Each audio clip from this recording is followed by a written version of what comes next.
Hello, and welcome to Forest and Flame on the Critical Misses channel. My name is Avalon. I use she, they pronouns, and I am here to GM this lovely group through an original tale set in the Humblewood system. Small disclaimer, I am a homebrewer, rule of cool GM through and through, so just keep that in mind as we move forward through this process. I can't control how you feel about that, but I can control not caring how you feel about that. I'm truly thrilled to be here with each of these spectacular players tonight, but don't take my word for it. Can each of you introduce yourselves? Oh, but what order do we do it in? Oh my gosh. True. Well, I guess before I jump to it, just introduce yourselves. We'll have an opportunity to introduce your character shortly. That doesn't answer your question, though. Let's start with Foxy, because you are to my side. Am I pointing the right way? I think so. It looks right. Okay. Hey, what's up? It's me, Young Foxy, a.k.a. Big Foxy, a.k.a. your favorite Fox. You can find me on Twitter at big_Foxy, BIX_FOXXII.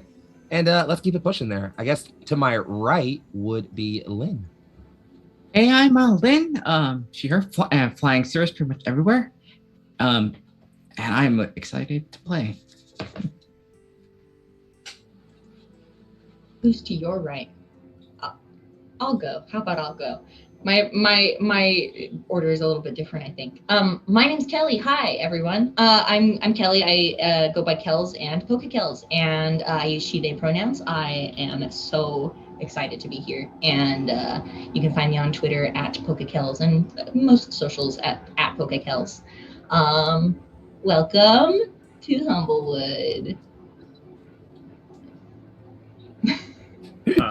Then I guess that leaves me. Hello, I'm Milan, or Mallard, on the internet. I use he, him pronouns. You might have heard of me, probably haven't.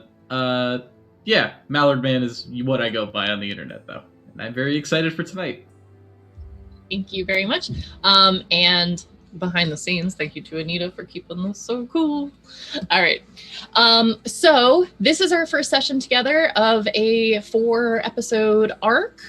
So if everyone has cold beverages, warm dice, we can begin. And I will jump right in. All right. For as long as words and drawings have been kept, 4 creatures of the Brightwood have maintained balance over the sacred flame, each creature possessing control over an elemental spirit. The spirits of air, wood, water, and earth lift and pull at each other, intertwining to keep the flame of the forest fed but contained. Critters of the forest with wings and paws alike share in this responsibility, and the Brightwood forest knew the harmony of life, depth, warmth, and chill. Every generation, 4 chosen birds or beasts adopted this helm and were bestowed a sacred artifact: the fan, the spade, the staff, and the trident. One day, a human being began building a structure in the field that neighbored the forest. The structure was made of stone. It was tall, cold, and blocked the sun. When his structure was complete, he invited the 4 elemental guardians to a feast, a sign of respect as their new neighbor. An envoy came from each group: Strigg, Hedge, Beaver, and Woodpecker. Over their dinner feast, the human told them of his plan to bring children to the place that he had built, to teach them mastery of the elements and of magic.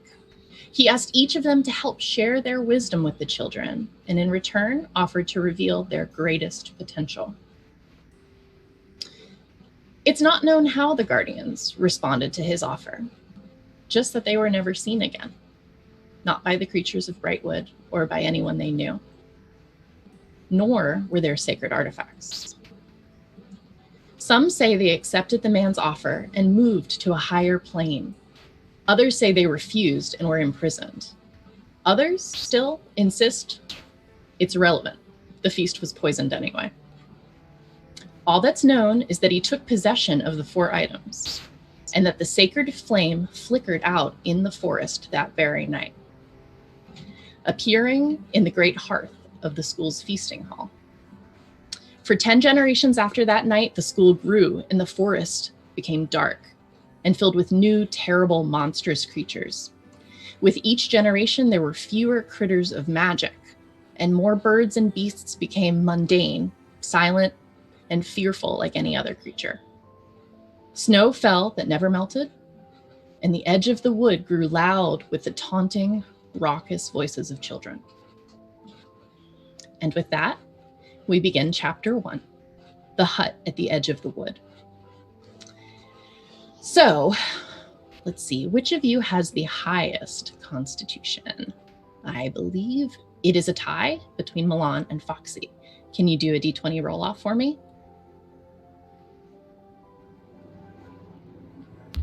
All right. 11 for me, boss. I also got 11. Oh, we're in sync already. It's happening. It's happening already. A double tie. All right, roll again. Do it All one more right. time. It's a 2 this time. Okay. Not a 2, a 13. Okay, that's better. Excellent. All right, Hugh, you awake to a faint sensation of motion, as if you're sleeping on a boat. You open your eyes to find you're in a cage, suspended from the ceiling of a small room. While the room may be small to some, but by your standards, it's quite large. You're in the home of a human, and you're injured. What's the last thing you remember doing before you sustained this injury? Knowing Hugh, I probably found a rather nice looking glade filled with berries and gorged myself until I passed out. Excellent. All right, Foxy, you too come to consciousness. You're in a similar cage, not the same one. And you also have sustained a small injury. What's the last thing you remember? Ajani was most likely helping someone in a nearby village carry some supplies towards their home for their family. He was helping them carry some things and likely just slipped and tripped down a ravine for a bit and couldn't survive the impact without falling unconscious for a bit. Excellent. Clarkia, you too are in your own cage, injured. What's the last thing you remember? Clarky was in kind of a remote part of the forest. Clarkia usually helps do some scouting and supply runs for just various people that need help in the wood. And usually travels alone, so I have a feeling that she was traveling along kind of a quiet road, and something must have hit from behind. It's unusual that she wouldn't have been able to catch it, but she didn't. Mallory, same question. Mallory was probably found something of interest and just got a little too into inspecting it, and whatever happened. So each of you is coming to consciousness on your own in these cages, not yet aware of one another. And you find that although you have the stiffness and bandaging of an injury and a vague sense of what might have happened to cause it, the injury itself is mostly healed. It will not impair you. So, does anyone want to make a perception check? Yes.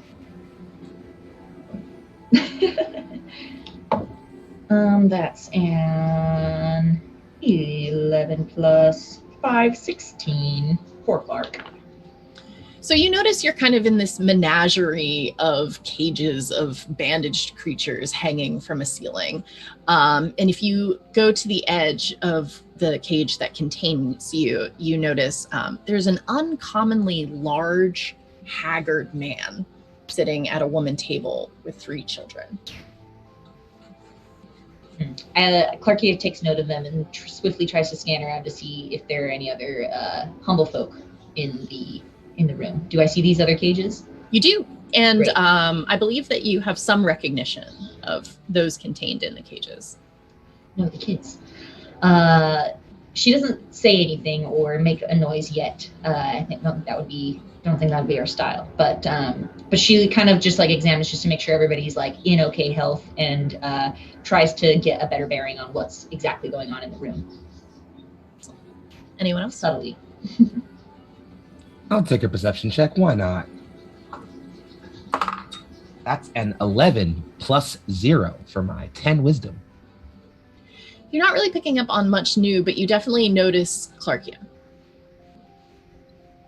As fortunately, Johnny's not as insightful or mindful as her, so I think he would probably speak up immediately. He'd probably know to be like quieter, but he would definitely recognizing her. Just, Lady Clarkia, is that you?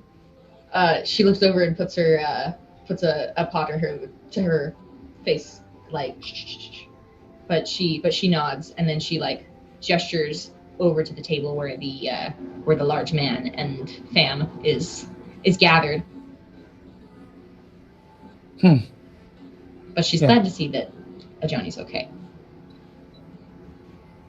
Yeah, I think Johnny would definitely notice the human, probably be a bit shocked. He's not used to seeing humans too often, but I think his first priority would be just to look around in any cages nearby and see if anyone looks visibly injured. I would say roll medicine. I can do that. Let me get my sheet up. That is 12 plus 3 is 15. You notice that each of the humble folk who are contained in the cages do have bandaging, but it doesn't look like they're wincing or leaning away from putting their weight on anything or anything like that. So it doesn't seem like anything serious. He'd definitely still look a bit concerned, but he'd settle a bit, knowing that no one's seriously injured. He'd just try to settle down and assume someone has a plan and try to just stay alert, I guess. Excellent. Is anyone trying to do anything? I assume we don't, like, have our belongings, right? You do. You have all of your belongings on you. Weapons included. All right. How sturdy does the lock look on my cage? It looks reasonably sturdy. Yeah, it doesn't look like a cage that's necessarily meant to keep something prisoner. I mean, I got a hand axe, and I'm just thinking, might as well just try and take a pop at the lock. Okay. Are you doing this with any kind of stealth or just with brute strength? I'll try and make it a bit quiet, if possible. Okay. Can you make a strength roll? Of course. That's going to be a 13. All right. It does not budge. At this point, I think I would notice the other two people in the cages, right? Yes, absolutely. Oh. Well, howdy there, friends. Seems like we're in a bit of a predicament. Hello, friend. It's been a while. And Hugh will squint. Oh, that's you! And just now is speaking probably at a more speaking volume, not thinking to be subtle. It's been a while, Johnny. Oh, shh, please. Yeah, Let's... Clarkia's like looking at him, and then like when he says that, her eyes go, her eye goes wide, and she like looks back at the humans to see if they've reacted. I think what was it? Miller wakes up. What? Hey. Hello. And Clarkia looks as well and nods in acknowledgement of the hey. What happened? What? Why are you all here? Why am I here? Not exactly sure, but keep your voices down. We gotta watch these guys. Oh. You hear the conversation at the table. It doesn't look like it's been stalled or interrupted by listening to you. It sounds like they're really engaged, loudly talking, laughing, and drinking together. They're distracted. Is everyone all right? No one's seriously injured? I've been worse. Same. Things bruised, but I think I'm fine. They didn't take anything. Good. Luckily.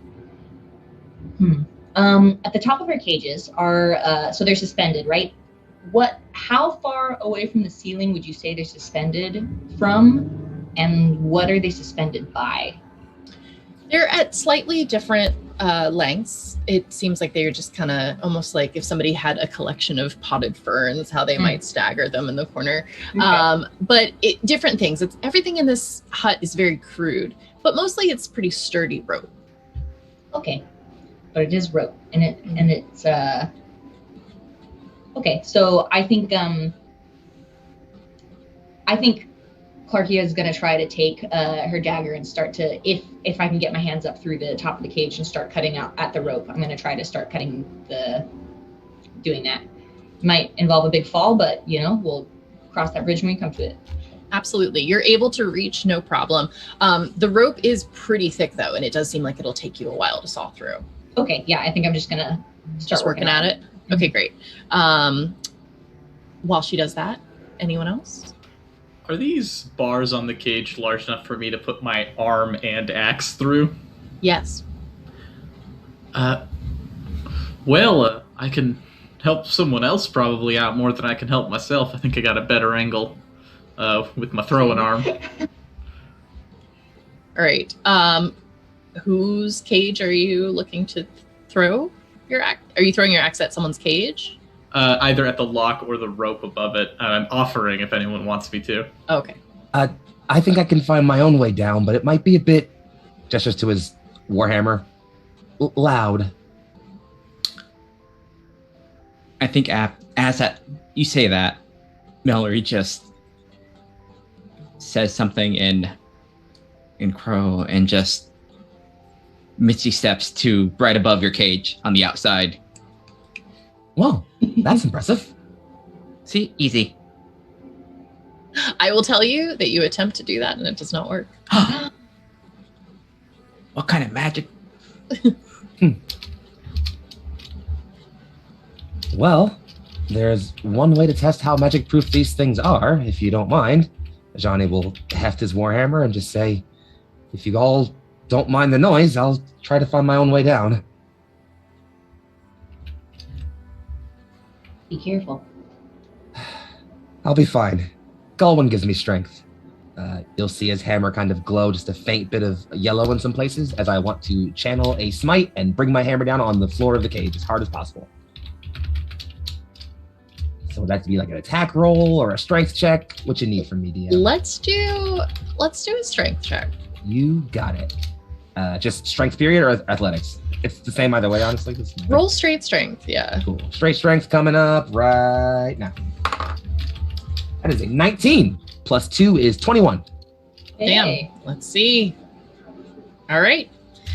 You hear a large, loud crack as the bottom of the cage kind of splinters outwards. You don't trapdoor fall through, but it is wide enough that you could get the handle of your warhammer in there and kind of flex it open a bit if you wanted to break through. Cool. So yeah, I think Ajani will look down and just say, yeah, that'll work. All right, I have a way out, just not necessarily a safe way down. Any luck on your part? Looking down through the hole that you've created, you see a very large dog. And I think we're not alone. But it is asleep. Oh, thank the maker. Johnny, do you have any rope on you? In my priest pack, I should, yes. Good. You might want to use some to get down. If you don't, or if anyone doesn't, I've got some extra. Still working. All I right. think I'm covered while spreading out my wings. All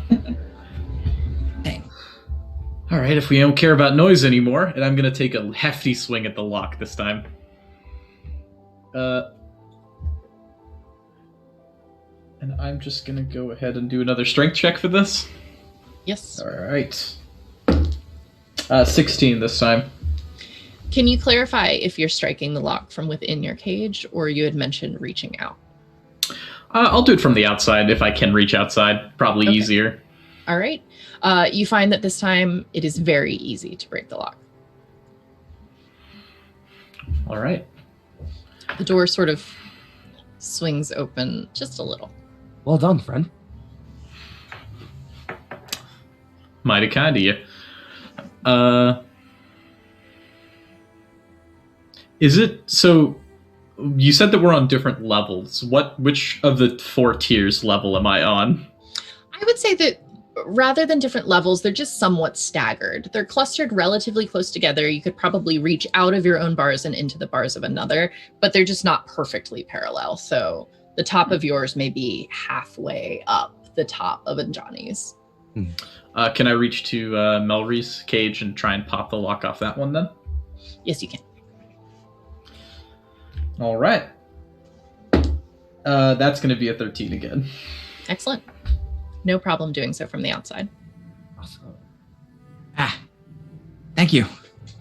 Got me free of that arcane prison. Is there So one out? now with sort of the effort of what's been going on, collectively these cages are starting to kind of sway and move together. Let's all be careful. We wouldn't want to fall. Clarkia, can you do an acrobatics roll for me for holding on and sawing while they're all starting to move? Oh, yes, I can. That's going to be a 17 plus 2, 19. Oh, no problem. You're a squirrel. I'm just like, This is normal day. and I say quietly, while I would love to send my cage flying to the floor, if there's anyone whose door is open that would like to open my door, I would very much appreciate it. Calmly, while continuing to saw, but like realizing now that if they're able to open their cages, it would be a little bit better on general health to get out a different way. If I can make it through the floor of my my sort of trap, and I have rope with me, is it possible I could string some rope and use that to sort of climb my way down, and then once out on the rope, then climb sort of up onto the top of the cage, since I have a good standing position to sort of maybe crack the wall of someone's cage with a hammer swing?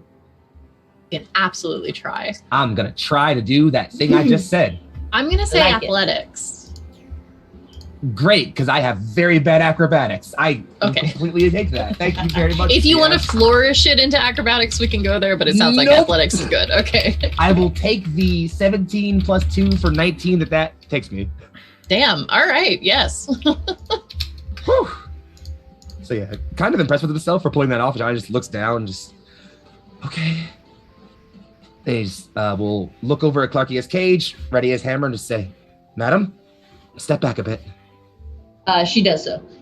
And he'll just take a nice hard swing at the side of her cage, trying to put a nice crack in it. Right. So strength again, or Strength would be great. you got it. That's a crit. All right. Well, not only do you break open the side of this cage, but it shatters. Once the cage is open, Clarkia gives a rare smile and says, "Johnny, well done. And how many times must I tell you, you don't need to call me madam. Clark is just fine." You are a person of reverence, and he'll treat you with the proper respect, madam. All right. Who did I have with the highest passive perception? It was Clarkia. So Clarkia, after you have this benevolent interaction, you look down and you notice it seems like the dog is stirring. But more notably, next to the dog looks like another figure that's sleeping by the hearth. We got 2 big ones. Can I determine what type of creature it seems to be, or not? Yeah, I would say investigation. Okay. That's gonna be a 14 total. Okay. You can't see the head of this creature necessarily. It's similarly sized to the dog, but a lot more lithe. And its fur is more of like a soft fawn color. Okay. It looks like it may be I told you I'm not going to remember what these animals are called. Servant? Ah. Servant. Sleeping or? It's still. So Still. it seems like it's probably sleeping. Okay, I take note of it for now, but I don't know yet if I would call out to it at this point. But I take note of it, and then I go to my companions. I kind of like, what's that? What's that down there? And hopefully try to draw their attentions to it as well. Sure.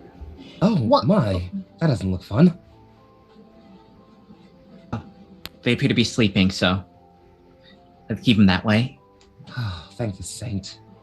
Is there a check I could do to try and determine what this might be? Can you tell me what you're trying to determine exactly? whether it is a servant or like if I could tell definitively if it is humble folk or something else. Sure, I would say do investigation as well. Not my strong suit. You got this, boss. I believe in you. Yeah. Oh, 15. See? Yeah. It definitely, not only the sort of tone of the fur, but the texture and maybe some of the markings, you feel like this is definitely a servant or a deer. And maybe a doe?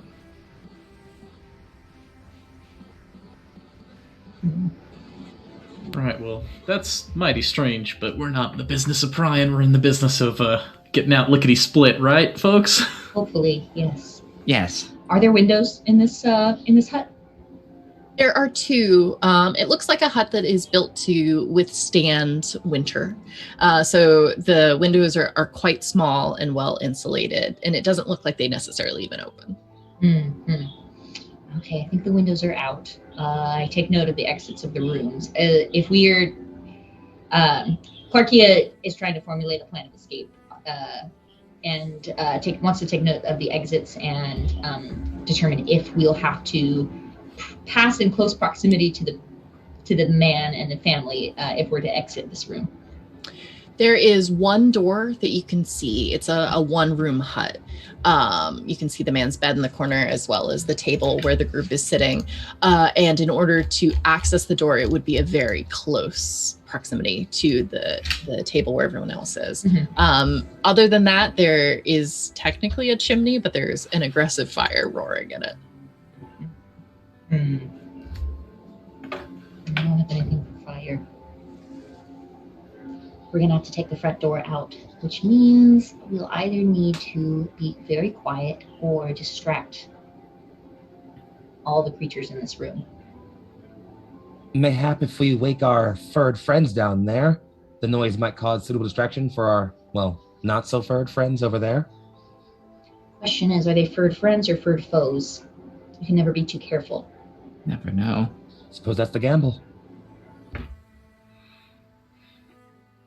How far is it to the floor from where we are? From, I would say, the bottom of your cage cluster, it's probably about 6 feet. Okay, great.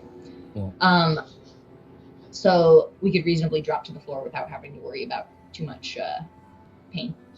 I also have Correct. rope hanging down from my cage, so if anyone can make it over to my cage, I could help them climb down with the rope if needed. Oh, I think I'll try that. Yeah, I think I'll try to skip across to a Johnny's cage and see if I can, get down the rope with him. Oh yeah, he'd offer a hand. No question. Easily, no problem. And 2 of you have wings. Yeah, just like glide. Show offs. Great. Yeah. So I would like to do that and drop to the floor. All right. Everyone who is dropping to the floor, because you are directly above the 2 sleeping animals, can you do maybe acrobatics to try to fall at an angle? Acrobatics, 16 plus 2, 18. Excellent. That is a 7. Can I use help? Drubians can use help as a bonus action to creatures that are near them. Can I help him as we're going down? Okay, sure. Do I give you a D4? No. Or do I give you a D4 or advantage? I've played both ways. Never used the help action in D&D, to be perfectly honest with I you. have also not. By Okay. the book, it is an advantage. So then Okay. I will try for a reroll, I guess, Excellent. which is another 19 minus 1 is 18. Hey. Hey. Excellent. Big help, thank you. Yeah. You slip a little bit, and I'm like, no. Yes. So as you fall, Clarkia, with so much competence, you notice that maybe there's a little bit of false confidence by proximity from Manjani, and sort of starts to go towards, and you are able to pull midair, and the 2 of you tumble down together safely off to the side. As they tumble to the side, I think Johnny definitely kind of lands and definitely kind of rises with a bit of a blush on his face. Just, thank you, madam. Well done. It must be very hard to get around in armor like that. I've been training. It's just a lot of work. It all comes in due time. Thank you. My From up burbs. on top of the cage, Yes. would it be possible to glide all the way over to the doorknob? It would, but probably not without being seen. Mm-hmm. Mm-hmm. I mean, that's your choice. Just put that out there.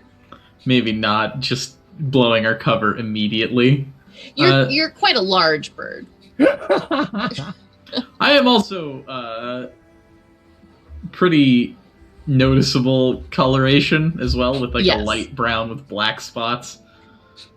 You want to go over there, right? I see it in your eyes. Well, I was just thinking, if we're getting out through the door, someone needs to pull the handle. Yeah, you're definitely large enough. But now that we're out of the hopefully the magic blocking, I can do something. And she'll wave her wing, and she's going to cast invisibility, or try to. She's a little more concentrated now that didn't work the first time. She's really hoping now that she's free of the cage, she has her beloved magic back. So you're gonna cast? Mm-hmm. And who are you casting it on? Hugh. Just Hugh? Does it affect you as well? No. Just one creature. All right. Well, before your eyes, Hugh's beautiful speckled mallard plumage disappears. You see nothing there. All right. Looks like it worked. But you can still make sounds. You can still have to be quiet. But they shouldn't be able to see you. As long as you don't bump into anything, of course. I'll try. I was never really the best at gliding, but I'm gonna give it a shot. There's a part of me that's like just like someone just is bumped by an invisible thing. Just like what in the world? Yeah. I guess that's going to be stealth for Right. invisible duck gliding. advantage. Yeah, I think that's what. I have faith. I didn't grow up around Strix, so they never taught me the secret of flying silently. Oh no, that's a 10. All right. So from the top of the cage, you kind of just like try to sneaky stealth glide across the room. However, there is a fairly prominent chandelier that is in your trajectory that you knock into really hard, and the whole thing kind of like shifts and clanks. Everyone at the table below it gets up and is very startled. One person knocks their drink over, and they kind of see it just swinging there. Can we take this opportunity on the floor when Clarkia sees Hugh hit the chandelier and then look all up at it? Can she take that opportunity to like dash under the bed of the man to try to like get closer to the door, but like in a place that's like not very visible? Yes, absolutely. You have no problem doing that. Everyone Great. is completely distracted. I will say also that the noise wakes the two creatures on the ground. Uh-oh. Oh, you're All right. right. I guess then, as Clarkia runs under the bed and the two creatures start waking, I think Ajani would recognize that he's not stealthy enough to run behind her and try to just like stand his ground and see if he can like catch their attention and like just calm them. Just like, hold on, slow down, it's okay. So you're intentionally trying to draw the attention of the two two animals? Yeah, the two animals. Yeah. Okay. Worst case scenario, they only see me. Excellent. Mallory doesn't want any part of any like altercation, so she's just gonna go with Clarkia and just run toward that door. Under the bed with Mhm. Clarkia? Okay. Yep. The two of you have no problem getting there. The creatures that are on the ground, their attention is attracted to Anjani. You see the wide, fearful eyes of a doe who had been kind of snuggled up with like a large hound.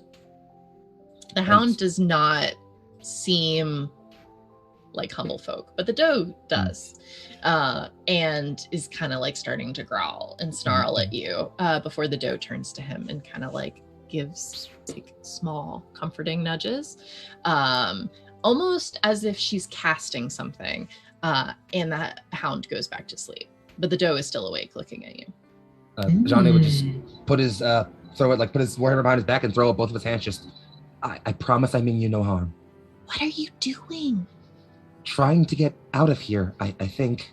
Why would you want to get out of here? He's taking care of you. You were wounded.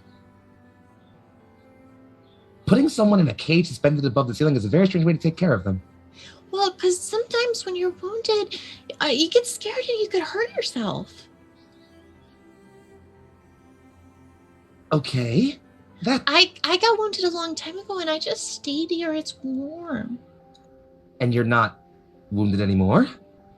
Well, no. But I don't get wounded again here. And in the forest, there's lots of bad stuff. I suppose that's fair. Nonetheless, my friends still want to leave, so I think it's best I go with them. And she looks, your friends are out too? I can't tell you where they are. Oh, dear.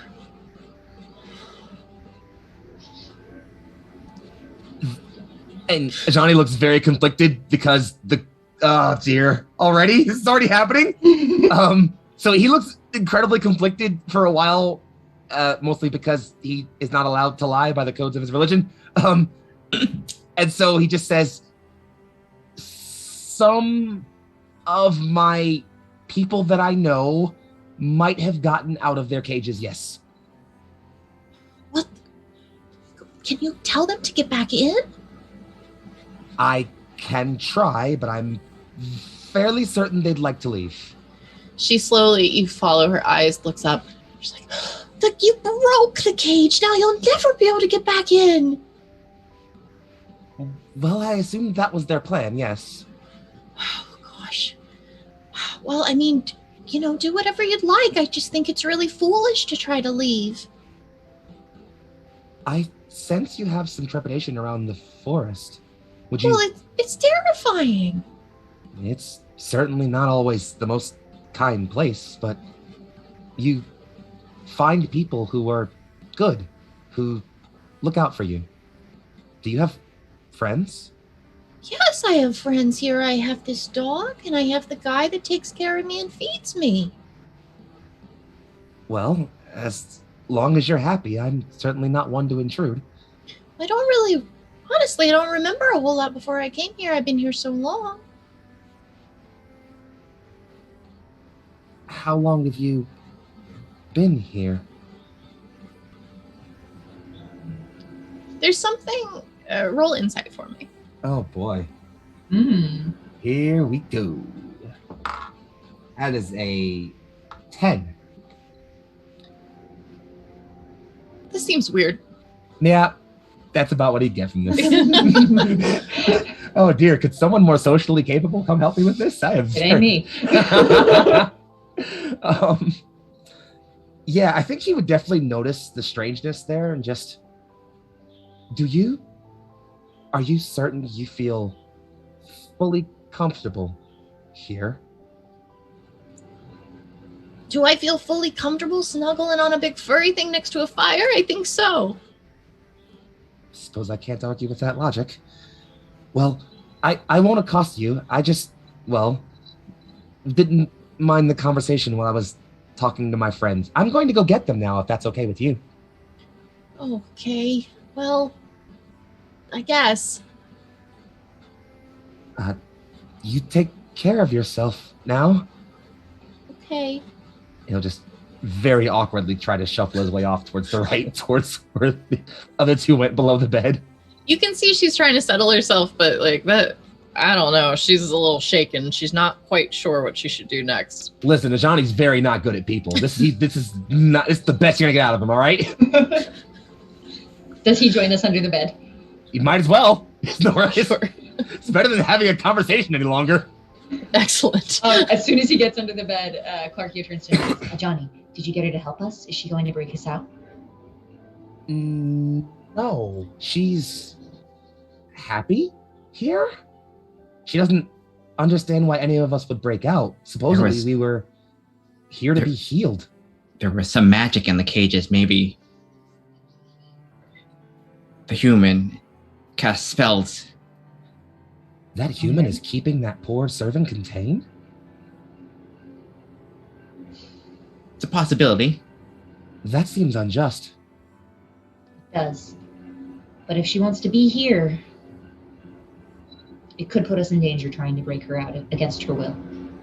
I mean, that's That's fair. I mean, that's the entire theory, so. Could be. Who knows? But we should go. Yeah. While where's you Hugh? all are having this interaction and deliberating, Hugh, I imagine that as you crashed into, I said the chandelier, but it's not a fancy one. It's more like a primitive sort of wood and steel. Chandelier. Just got Yes, there you candles go. on Just it. a couple of like trippy old candles. So I imagine that as you crashed into it, that you kind of needed to cling onto it somewhat. Would you still be perched there? You're still invisible. Okay. I would be concerned because I'm assuming all of the people are looking at me, right? More so like they're looking at it like it's weird that it was moving, but their attention is drawn to the fact that when they jumped up and they were startled, they spilled. So they're kind of trying to sop it up a little bit. As far as he's aware, we're still trying to make a distraction. So I'm gonna take my axe and just cut one of the candles and just push it over to the floor. Okay. Is your intention is just to distract them with the falling of the candle? Well, are these candles lit? Yes. Yeah, and Maybe a little they've bit been lit more. for many hours, so they're very soft. Yeah, then I'm probably trying to make more than just a subtle distraction. Maybe I'm aiming for like the alcoholic drink that was spilled. Right, excellent. Oh, gosh. So the candle does fall, but the distance of falling extinguishes the flame, and it just kind of in the pool of ale. But while you're doing this, you notice one of the drinks was alcoholic. The other one seemed to be tea or something warm, because behind the very large man that you initially noticed, the other three people seated at the table are quite small children.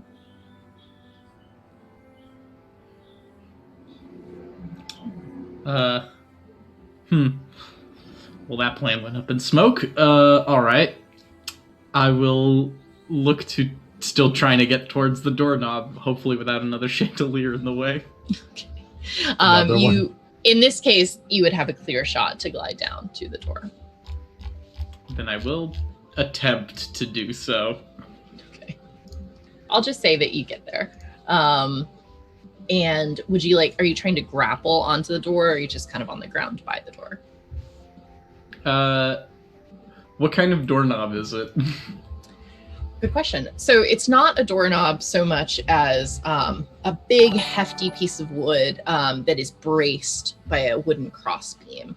When it's open, it just kind of swings freely. I see. Then I will attempt to get as close to the place where the crossbeam can be lifted as possible. Okay. So, all right. So as a duck, if you're standing on the ground in front of this door, hypothetically, you don't have to be on the ground, but if you were to be, it would be outside of wingspan to reach to get to that crossbeam.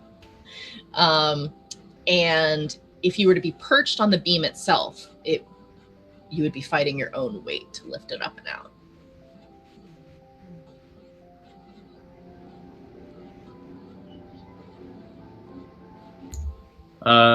All right. I want to help, but we can't see him right now, so we don't technically know he's at the door. It's true. I would I'm say sure he doesn't know where we are either. simultaneously, you all are puzzling out the Stockholm deer. Mm-hmm, mm-hmm. I guess I will attempt to perch on the floor near the crossbeam in the hopes that in the future I could just lift someone up who then can push it up. Excellent. All right. So the people who hang out sesh was disturbed by the swinging chandelier. The large man has turned and walked over towards the fireplace, narrowly missing Johnny running under the bed, just to grab a towel to sort of sop it up before he returns. Seems like they were so engaged in their conversation that after it's cleaned up, they kind of get right back to it. So they're quite focused on the conversation with each other. Hugh, now that you are much closer to them. You have a very clear hearing, I guess I should say, on the conversation that they're having. And I will cut back to my other crew. I think that as Clarkia watches them clean up the spill, she knows that our time to be less noticed is kind of running out, and she says, "We got to keep moving." And I want to try to like come out on the other side of the bed and just squirrel-like get in, get through crevices, go up and down on things, behind things, trying to get to the door as quickly and as quietly as possible. Still. Yes. Ooh, yikes. Uh-oh. That's a 3. And that's, at least I have a +5, so that's an 8. Okay. So you are under the bed, and the side of the bed, the long end is flush against the wall. So you kind of climb up the bed frame and shimmy up with the hope of skirting across the mattress. You're having to shove the wood a little bit to squeeze up on top of the bed, and there's a small scoot sound as it moves the bed frame on the floor. So by the time you squeeze out and you're on the mattress and you look up, you are looking directly into the eyes of the deer. Why are you being so loud? I just am like, and I like try to cover myself with like a blanket or a pillow. How far away from her am I? Well, so she is she's standing on all fours next to the bed, and her long neck is kind of leaned over. So over the bed. there's probably a couple of feet between you. So I say, "What's your name?" My name? Yes. My name is Irvin. Irvin?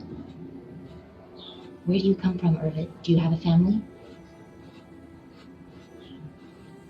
And there's something a little bit off in her eyes.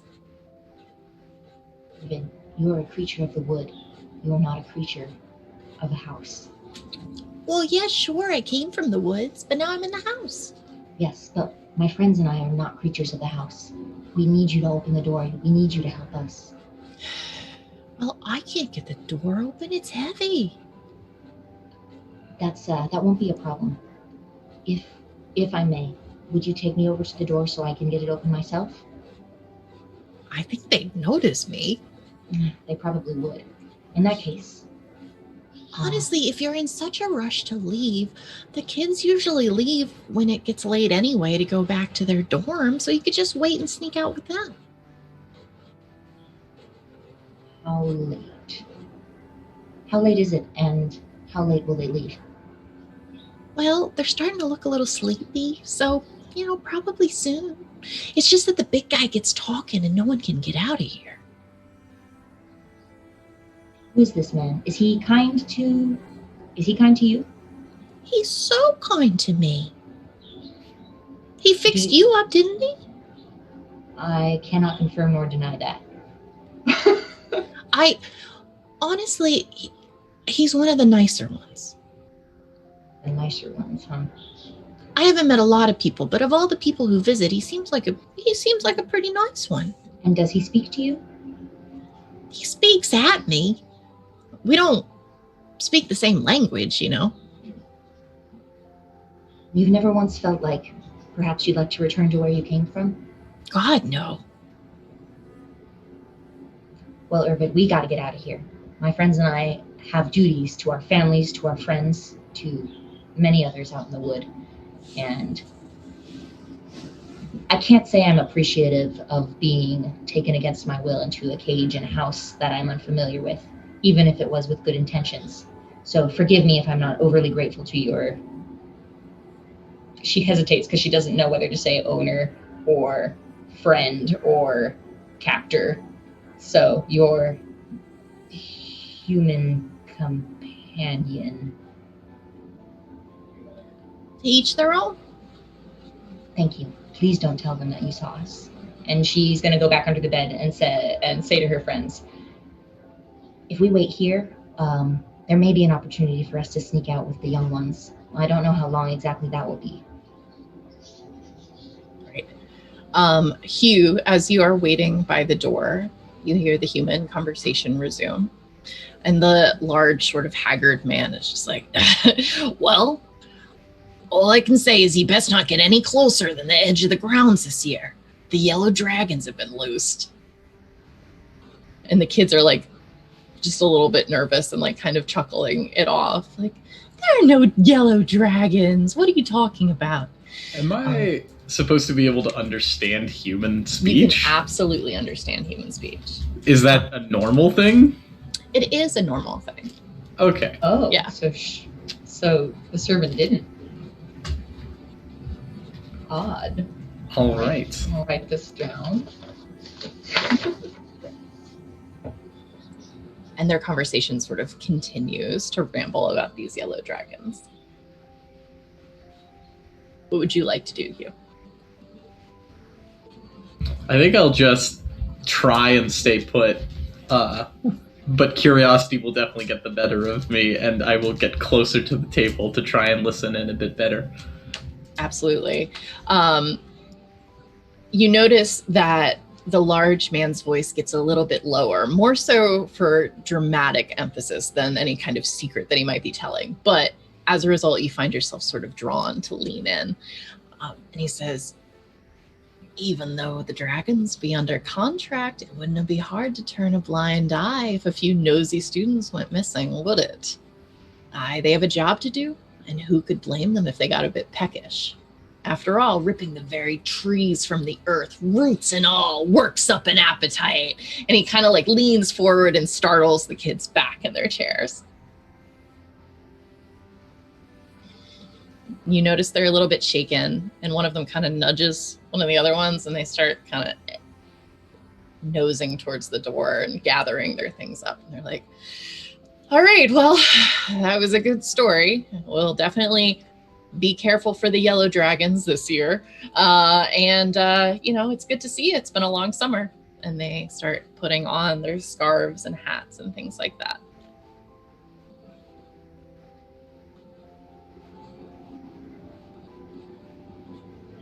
I will say that specifically, Clarkia, from where you are, you can tell the kids are like trying to skedaddle. Okay. To the others, I say, it looks like our opportunity's come. I still don't see Hugh, but I'm hoping that he takes the hint. As soon as they open the door, we should dash for it. They may see us, but we should have enough time to escape them without them stopping us. Shouldn't matter by that point. I'm Once we're with out. you. All right. So the kids are starting to leave. The door is slowly swinging open. And as my under the bed or bed adjacent crew starts to sneak out, Irvit is right in front of you. She looks deep into your eyes, Malray. She says, you have to deliver the message. You have to let them know about the dragons. You have to. To who? Who? You should come with us. I can't leave. I only have a couple of seconds, but you have to deliver the message, and you have to find the Ursa. Exactly what you want me to deliver. I don't want you to deliver anything, hon. Quick, Mallory, there's no time. We have to go. She's like that. It's like, Take care. I think We run. the urgency when that happened, Mel was just like, nope, we're out. This is what I thought was happening is happening. We need to leave. All right. So one of you is invisible and three of you are very visible. Are you trying to sneak out, or are you just panic bum rushing the door? I am quickly dashing. I'm as soon as that door like pops open, I'm dashing in. I'm assuming everybody was just dashed with me, I'm even gonna if they rely didn't. on Doc, yeah. Stealth is So I was gone. just gonna be like, "Pew," Out. and not really worry Plan about B, that stuff. book it. All right, you are able to dodge your way between the legs of these kids who are very distracted by trying to get away from this guy who just keeps taunting them. He's clearly had a little bit too much to drink, and sort of like trying to freak them out with the idea of like yellow dragons are coming to get them. And they're just like, okay, yeah, we have class in the morning, bye. And so you're able to sprint out into the night air. It is cold and crisp and snowy. And once you're outside of the immediately aglow part of the snow from the doorway, you are in quiet darkness. Hugh. Right here. Oh, thank All right. goodness. She'll dismiss the invisibility. Okay. Good, we're all Mallory. out. I'm glad we're all okay. Yeah. That Is your- servant spoke to you before we left. Yes, I think something happened. What do you mean? Strange about her. They told me to deliver a message about the yellow dragons to something called Ursa. I don't understand. But one thing I think what I said was true. I think that man has bewitched them, and if we stayed there, same thing would happen to us. Wait, I'm so we glad we got left out. her there? Johnny, I know you want to go back for her, and we can, but we have to be saved first. You cannot save others if you can't save yourself. She's bewitched. She doesn't seem to be in harm, but it does Clearly seem... there was some preparation for magic in there. Those cages were warded. I don't know what happened to us. If he saw us, I'm just glad we're out. If we run back in there for her now, he's going to recatch us again. We may not be so lucky. We have the element of surprise this time, but we can't go back. Not yet. I understand. I will pray for her. That's all I can do for now. Unless we gather more information about this man, what he's done. Who knows how many others this happened to. He will see the Saint's judgment for what he's done. I will be certain of that. Can everyone make an Arcana roll for me? 9.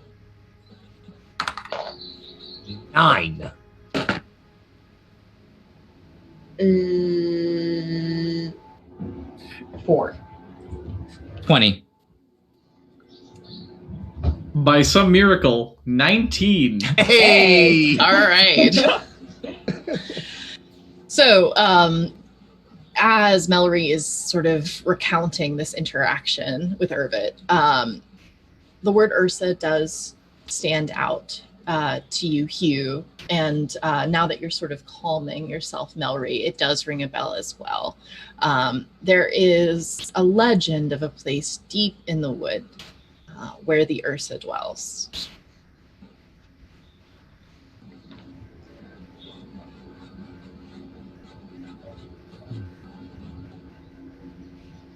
Okay. All right. That name, now that we're out, has anybody heard about the Ursa that dwells deep in the woods? I think that's maybe what she wanted us to take that message to.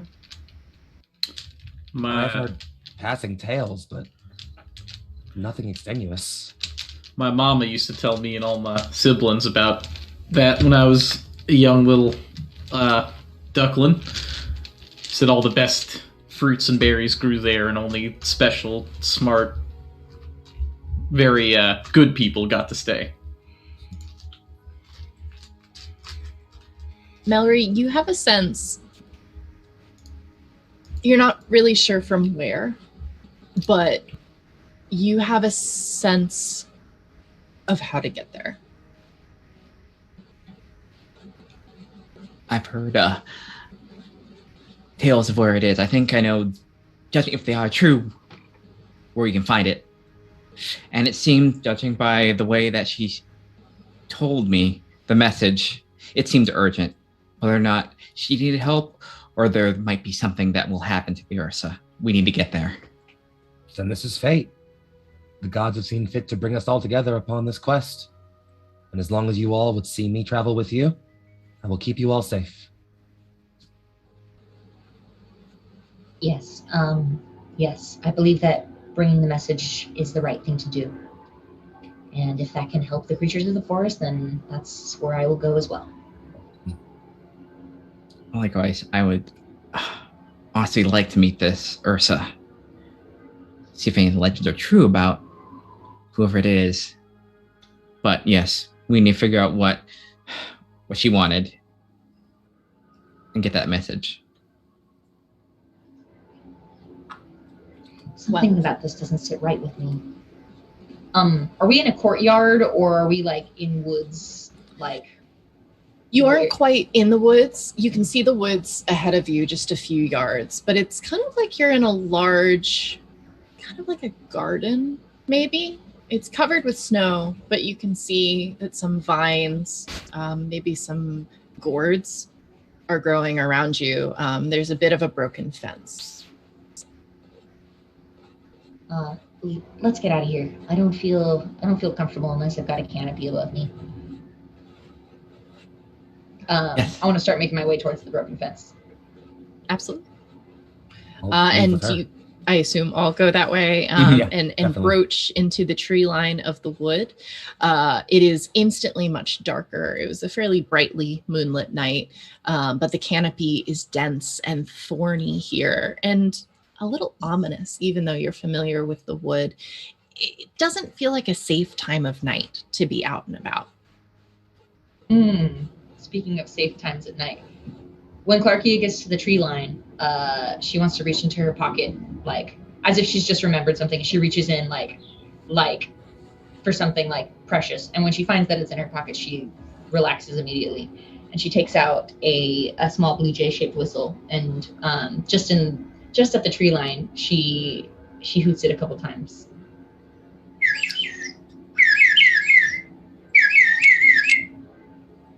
And then she waits for a second, closes her eye, and when she doesn't hear anything else, she puts it back in her pocket. I'm thrilled by what just happened. Right, Excellent. Fantastic. And there's no response to the whistle. I don't think so. Okay. No. The night is still, maybe even quieter than it was before you blew the whistle. You get the sense that if there were things that were prowling around or enjoying a night walk, they've frozen to get a better sense of what that sound had been. It's meant to sound very much like normal bird song. So the hope is that whoever it was, may just write it off. But I mean, that's up to you. I will say it sounded, you said like a blue jay, which is a very normal bird sound, but maybe not this time of day. That's true. But doesn't seem like anything has come of it. So if you would all like to proceed deeper into the wood, you may. So I assume because Mallory seems to be the one with this preternatural knowledge of where you're headed, are you leading the way? Yes. And how are you going? Are you going stealthily? Are you charging forward? She's going stealthily as much as she can. If we go fast, it's not going to be... We could get some unwanted attention, and the gains would be lost. So trying to be as quiet and cautious as possible. Then I would ask you all to make a stealth roll. Oh, no. Okay, that's not worst. 17. 12. 19. Again. Look Nice. at you. Killing them. I was a 7, yeah. Did someone say 7? I Yeah, had all a right. 7. It was Well, neat. it's an incredibly stealthy bunch, and I think that the group average sort of helped you out a little bit. Maybe they help Thanks, you pick up friends. your feet a tiny bit. And you trek deeper into the wood. I am going to use this opportunity to close chapter 1 with chapter 2 beginning after our brief intermission. So thank you all. How long is our intermission? 10 minutes. So in 10 minutes, we will return.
Hello, and welcome back to Forest and Flame on the Critical Misses Twitch channel.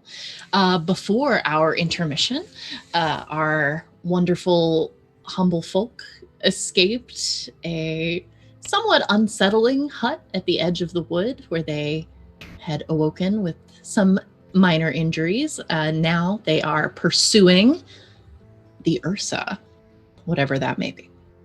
So, as we join our crew, they are following our Corvum, Melry, who seems to be the only one who knows where they are going.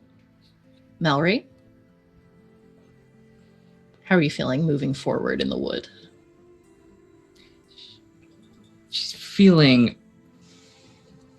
less confident than she's letting on. Like, she is a primarily, like, hang around the school or the human, like, houses, sort of, Gorfam. So, like, being deep in the woods is kind of not necessarily her comfort zone. So she's interiorly kind of like, okay, I think I know where I'm going, but, like, outwards, like, nope, this way.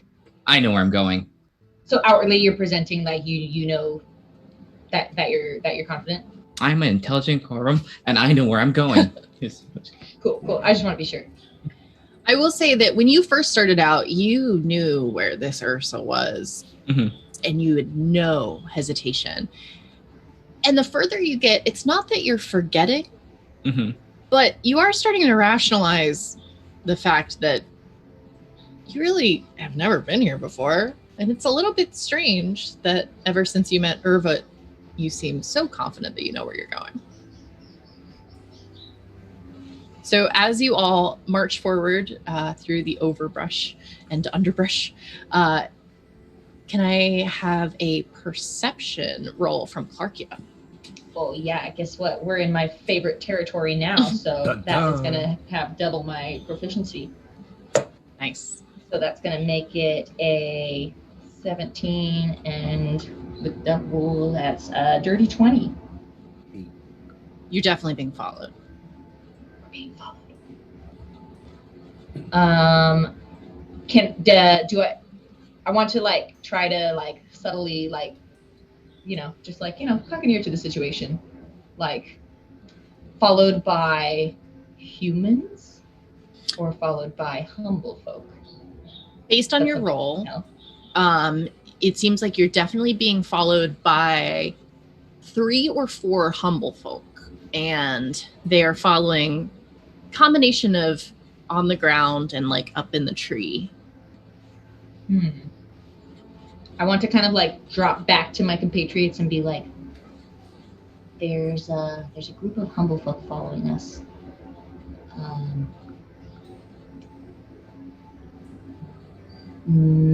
Contact or no contact?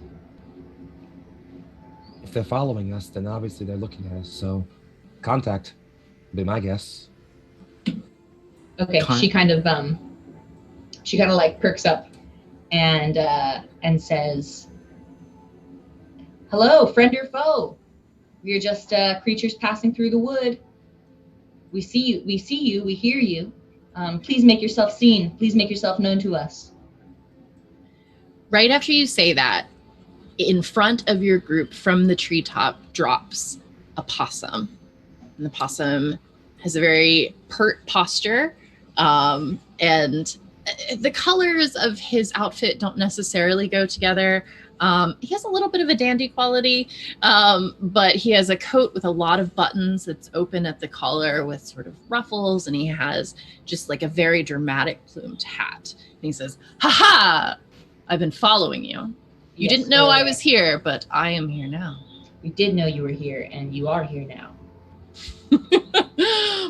Yes, of course. I am here now, and you knew I was here. Well? Well, what? Well, hand it over. What are you talking about? Q pulls out a snack from like a ration and just puts it in the possum's paw. He looks at him like, what the? What is it? It's probably like it's like a mashed up seed cake or something. All right. He tosses it over his shoulder, and as he does, you notice that there's another possum behind it who grabs it from the air and slips it in a bag. And he puts his paw back out. Okay, but actually give me your valuables. Clarkia laughs and says, "Oh, I see. That's what this is. Which coalition are you with?" Coalition? We're not a coalition. We're just Fantastic. opportunists. Fantastic. She pulls out both of her swords and says, "Then get out of here, or else you're about to go down." All right, Oh. make intimidation. Okay, so we're doing that. Wait, are they not asking for food because they're hungry? I am beginning to think She said, not, friend. "I do not No. abide by bandits." This is a shakedown. And that was a 15. Which is good because that was with a -1. You notice there's a little bit of like mental math going on behind his eyes. And I just Sizing try you to all keep- up. And it seems like he may be weighing on the side of this isn't worth it until he notices Melry and Melry's shinies. And you can see there's a glint in his eyes. Don't you Patience try there, it. friend. I don't like where your eyes are focusing on. Slowly, wait, everyone. Let's take a second here. There's no need for this to come to violence. You should listen to your Vulpin friend. Think of it more as a toll and less of a shakedown. It makes it go down a little easier. I don't think we should bother exchanging any goods until we've understanding the terms here. Yes? I don't think we We should just wish to bother pass exchanging through. any goods at all, frankly. We just wish to pass through unmolested. That's our only hope. If there's something you need, if you've all fallen on hard times, perhaps we can help you.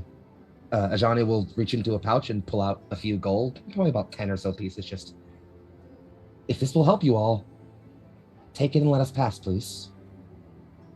He takes it from you, tosses it over his shoulder, and his friend again grabs it and puts it in the pouch. I think that you'll find it's hard times for everyone. And honestly, the work of keeping this road safe is not without its perils. We appreciate a token of gratitude. And you've received one, so let us pass. We received one from him. Well, I am not gratitude. I do not have gratitude for you. I can take care of myself on these roads, no matter what the danger.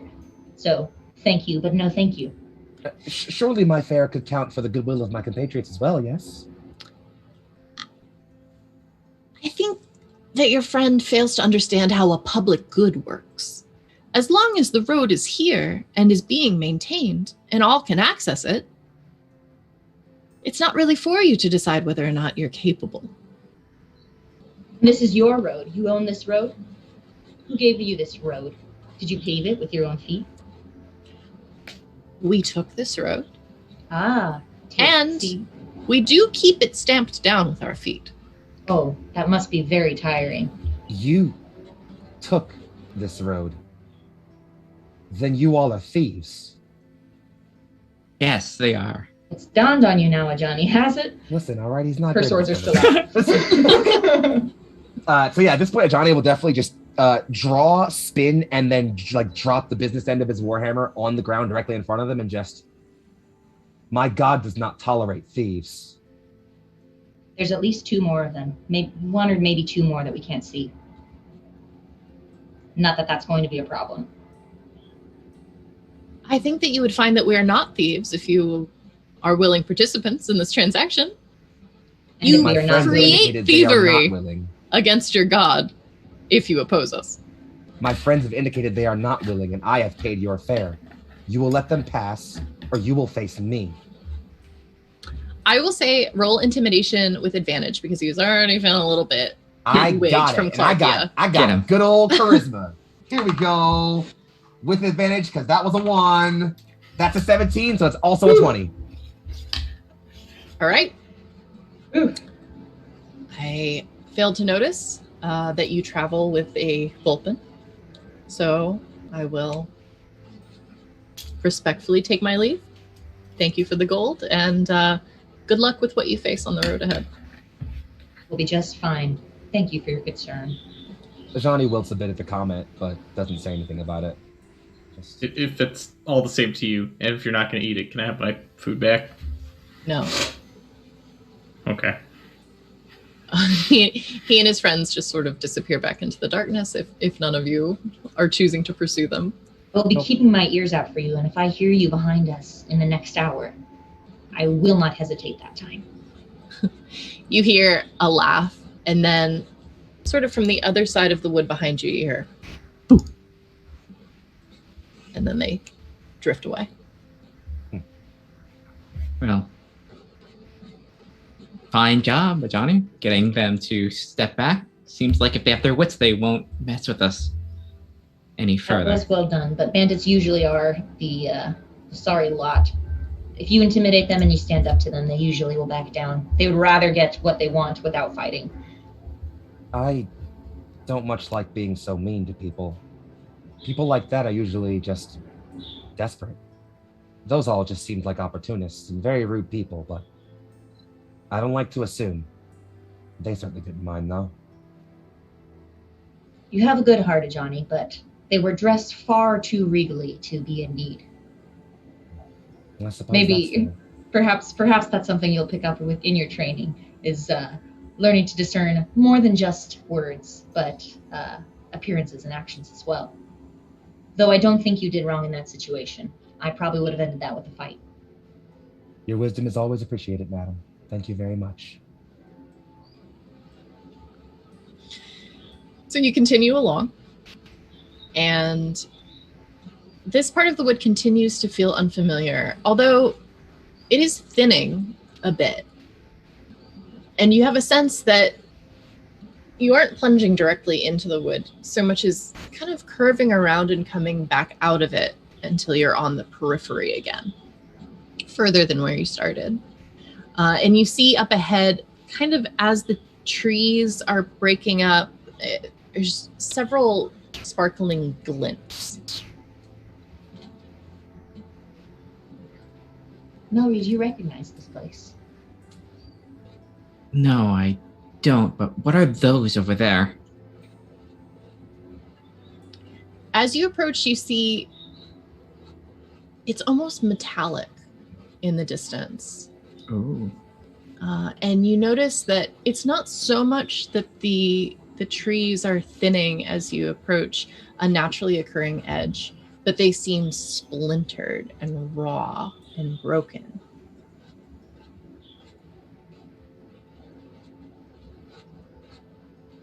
This doesn't seem right. Look at the trees. Something strong must have done this to them. Yellow dragons. Certainly one guess. Maybe. I've never seen a dragon in real life. I I didn't am not sure I want to. really think they existed anymore. Well, it'd be certainly interesting to see one, so. Well, interesting in the sense of a beast much more terrifying and powerful than we are. If I'm being honest, madam, I think very few things are more terrifying or powerful than you. An actual genuine laugh from Clarkia, which you probably have never heard before, rings out. And she says, I thank you, Ajani. He smiles. He's not good at jokes. He's very happy about that. That's more of a compliment than you understand. You are more than capable. So as you continue to approach, you see it's not just that the trees are broken, but the earth itself is ripped upwards in ways that you've never seen before. Huge mounds. You see roots overturned, sticking straight up in the air. It looks like a terrible storm has come through here. There's just a very clear alleyway of destruction that is cutting directly into the forest. And you're positive that we should follow the alleyway of destruction?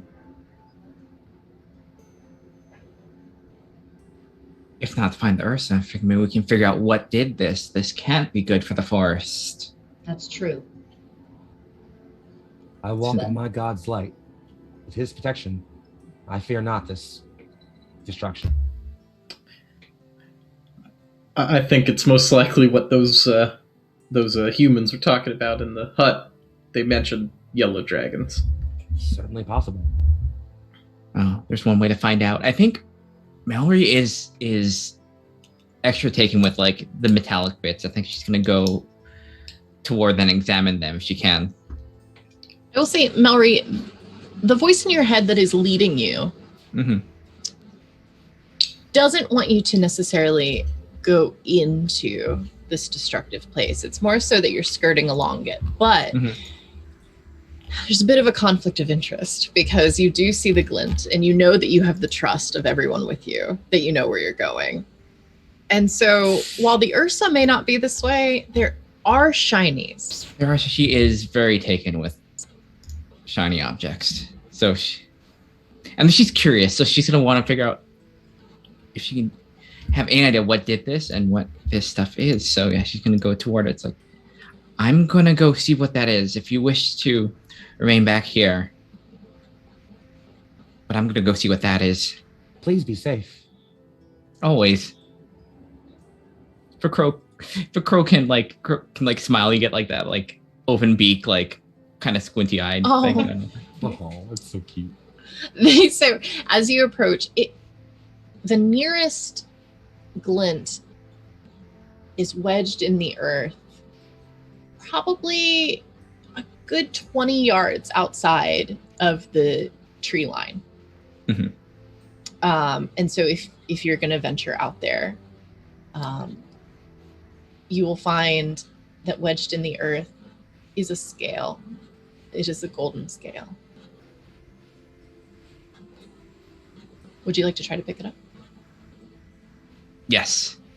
Can you make a strength roll for me? Because it's wedged pretty good. Yeah. This should be fun. 6. Oh no. She like pulls out, but like she's got like noodle arms, just like no. So you all watch from the tree line as Mallory has waddled up. I don't know what a crow does. Kind of strutted up. Yeah. Hopped to a bit of ground and is pulling at something gold in the ground. But it's not coming up. It's not coming up. Just hear like just like like just she's just like frustratedly like, would you like some help? There's a scale here. Yes, I need help. Well, I guess Johnny will make his way down to help, but he'll look over at you and just, I suppose that's a point in favor of your theory. And yeah, he'll just make his way down towards Mallory and Mallory and help out with the help out with pull up She's the like, scale. Look, it's a scale. It's a big metallic scale. Look at it. I see. Let me see if I can help you with that. Would you like me to roll strength or something with that? And I'll help Johnny. I think it'd be better. Sure, yeah, and you can help out Johnny. Here we go. That's 14 plus 2 would be 16, and then I'll try for the legs. Like crit fish. Didn't get better, so 16 is the best one I got. Okay, so you really don't have any trouble picking this thing up. It's sizable, you know. It's about this big, I would say. You're not really sure why Mallory had such a hard time, but you're happy to have helped. And while all this is happening, Clarkia, this does not feel safe. I think she would call out to them. When she got that feeling, she would call out to them and say, please come back under the tree cover. Something isn't right here. You hear, just Clarkia, for now, you hear a very low rumble. No. Quickly, back to the trees. Yeah, we hand the scale over to Mallory and just like quickly like almost like probably take her hand and just like come now and then Yes. move back towards the tree line. Oh boy. The earth starts to shake as you run back to the tree line. Hugh definitely has unslinged an axe at his axe at this point. All right. So those of you who are watching them approach, you see behind them there is sort of low and monitor lizard-like. There is a giant golden dragon running up along behind them. No. Teeth snapping at their heels. Oh no. All right. Not a fan. Right. Can I get an acrobatics from Ajani and Melry? Oh no! Oh no! Very That good is at a this. 17. That's a 21. I rolled really well. Stellar. So as you break through the tree line and are running towards your friend, the dragon comes behind you and snaps, grabs one of the trees that you've run behind and starts fighting with it and pulling it back. And you can hear, you've never heard such like a sickening creak and groan as it gets ripped by the roots from the earth, and the earth itself underneath you starts to lift and trip itself up. But you are not turning around and you are running straight through, and you're able to plunge deep enough into the wood that you get past it. Oh, Goblin, give me strength. Quick, behind the rock. You hear it roaring and snapping, but it sounds like it's been preoccupied by just tearing up the tree. It doesn't seem like it's pursuing you any further. And either way, the wood is too dense for it. Melvin, are you well? Yes, she's like puffed up. I'm fine. I'm fine. All right. But I got this. Your feathers are a little out of sorts if you want to Yeah. preen them. Yeah. But I got this. She holds up the scale. We got this. Happy to have helped, friend. Thank It is you. the most beautiful, shiny thing you have ever seen. The rounded outside is scored gold, but the inside is perfectly polished, and you can see your reflection flawlessly cast in gold. It's a blessing. Let us hope our next gift comes with less danger. It'll be good proof for the Ursa. But wow. So pretty. I guess I can't say I've never seen a dragon before then. First time for everything, right? And we survived. That's very ominous. And we have a prize, so good. Everything's good then. Good is a relative term, but yes. I'm feeling a lot less sure about all of this now. Should we have tried to fight it? How large was it in size comparison? Huge. I am sworn to defend any in my god's name, but I don't think I'm readily throwing myself into a dragon's maw if I can avoid it. Hugh, you also, because you were the most privy to the conversation in the hut, know that there were several dragons, plural. Mm-hmm. If there's anything, Hugh, that you can take from my age and experience in this manner, it's never try to fight a dragon. Only do so when you have no other option. But what about the trees? I am just as devastated about the trees as you are, but a tree is not yet worth your life, and we are not powerful enough to slay a dragon. She's still looking in the scale. It's like, maybe the Ursa will know what the dragons want. Either way, we'll get no answers here. It's best we keep moving. And So- carefully. Melry, if you want to continue to take the lead, you're feeling more confident again in this sense. And you kind of skirt along the edge. Sometimes it gets close enough to the rough opening, the destructed area that you all feel a little bit nervous, but it never quite gets that close again. And as you continue along, eventually, you do start to feel like a deep chill. You don't know if it's how late it is or something more, but you are freezing.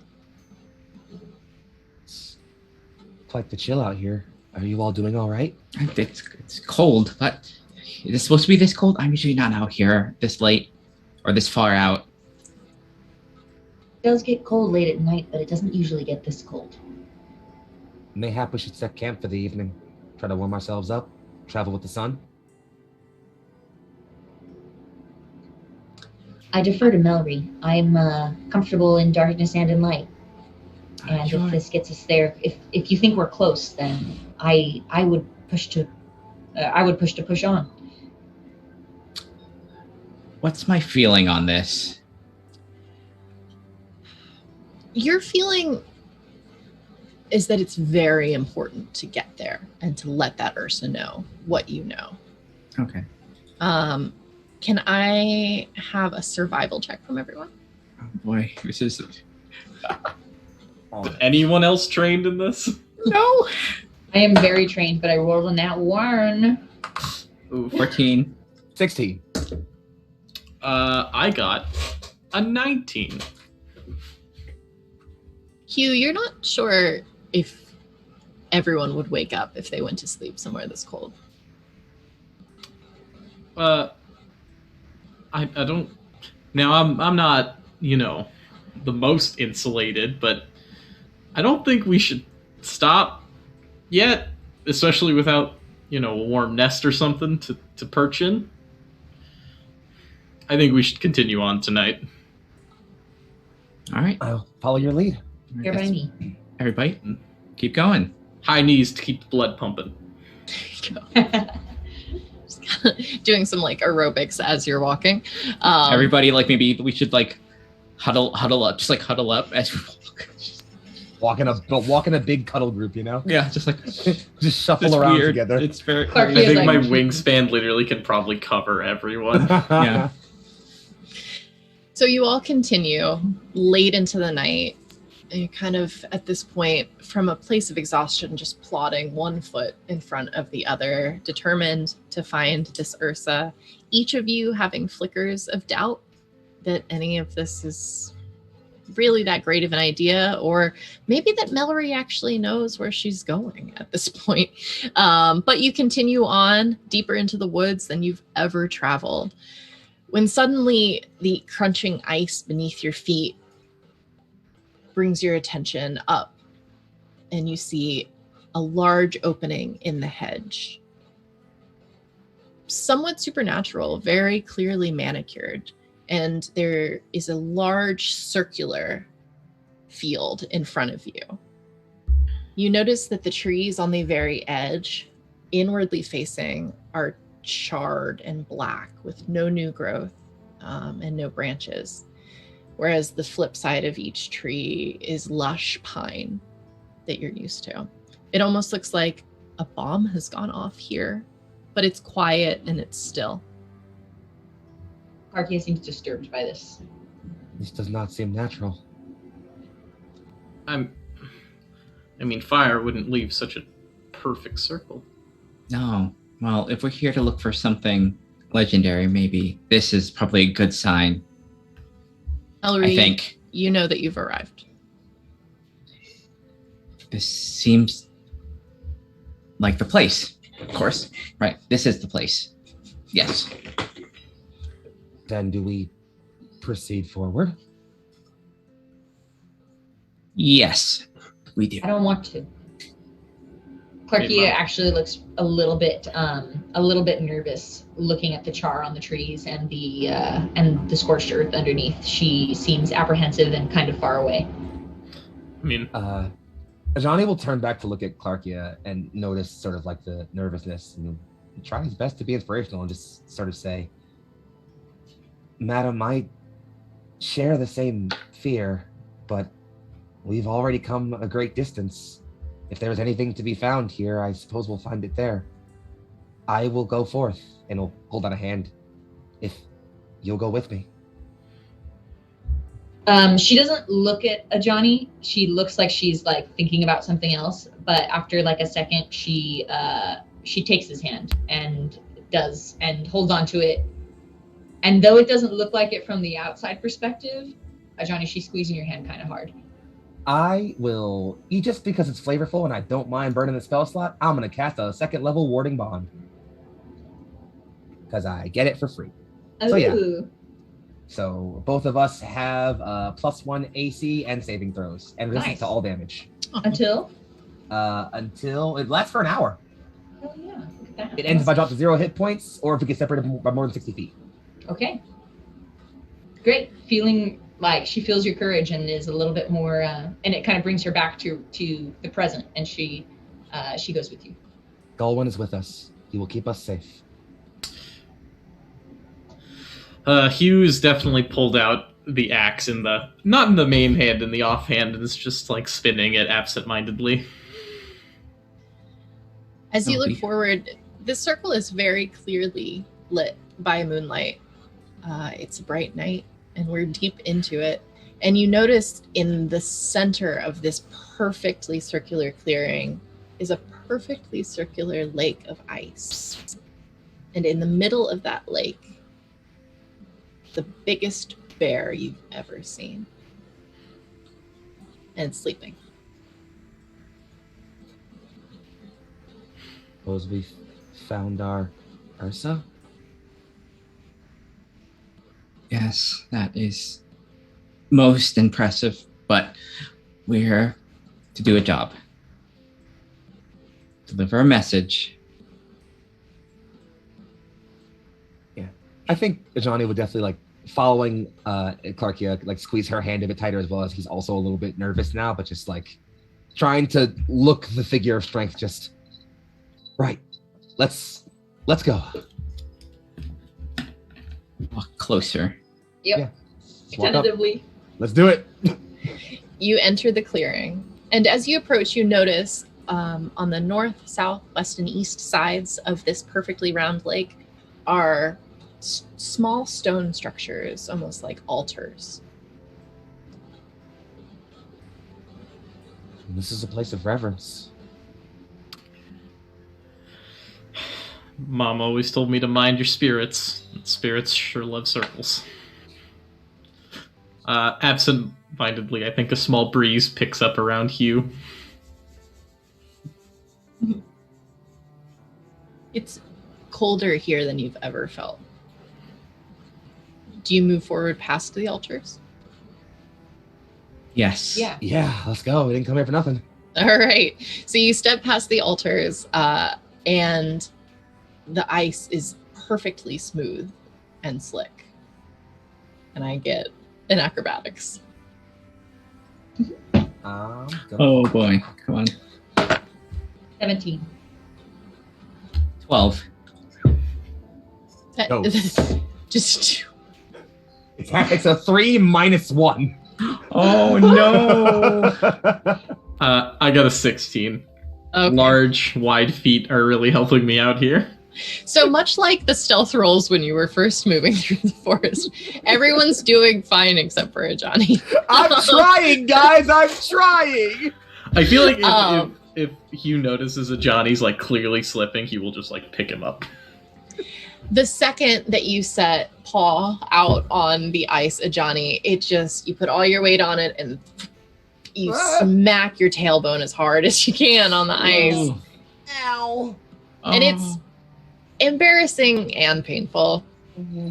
But the rest of the way, your friends sort of help support you forward through your clumsiness, and you're fine. Thanks, friends. Appreciate it. Blame it on the armor. You guys are great. Love you much. So you approach the large bear in the center of the lake, and as you get closer, you see it looks like it's bare. No pun intended. It looks like it has no fur. Oh. You bear. Damn it. The bear. Oh no. It's naked for all intents and purposes. No fur, Okay. and it looks like it's shivering. Oh no. It's cold. Mallory will just yell at the top of her corn lungs. Great Ursa, we are here to deliver you a message. We have come very far, and it's from great importance.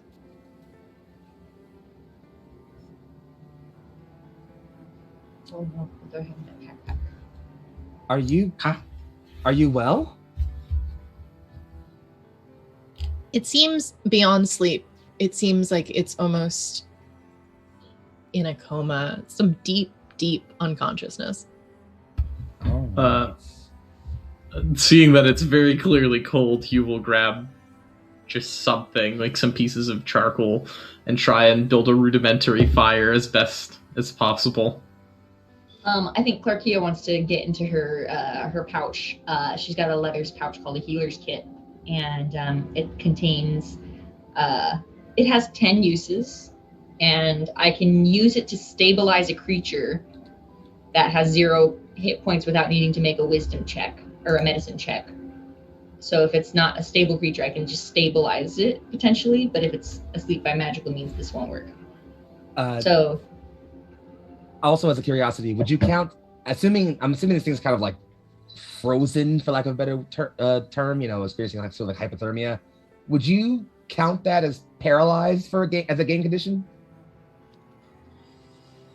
I will head you off and say that it does seem like a magical effect. And I would not say that it's paralyzed. Okay. Fair enough. All right. I was going to see if I could deal with that for a bit, but I suppose not. All right. Take it away. Yeah, I don't think the healer's kit's going to work, but I have more packs. I can just give him health, but I can't just break magic necessarily. Hugh has an adventurer's kit which comes with 10 torches, so I'll just use that to make a campfire next to the bear and just light it. Just take your torches out and you just throw them on the ground. Yeah, just make a little pile. It struggles in this abruptly Arctic area, but you do have a small, I don't even want to say bonfire, but these pile of torches are crackling softly. It doesn't necessarily seem that the bear is responding to it. If you touch it, its skin is warmed by it, but its entire being doesn't seem to be phased. Whatever's affecting this thing appears to be magical.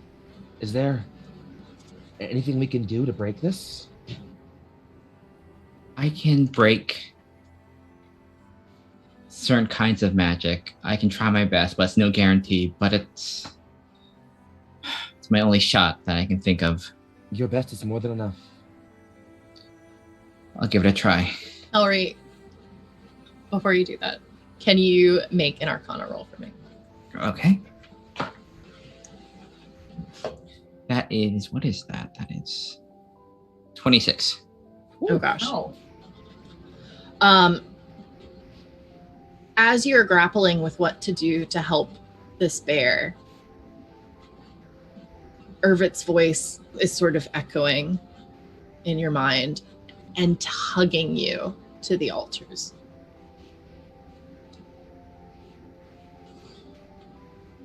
We might have this wrong. We might have to. Thursa might be awakened by the altars. Over there. It's as good a shot as any. Should we each take one? Yes. That seems right. Right.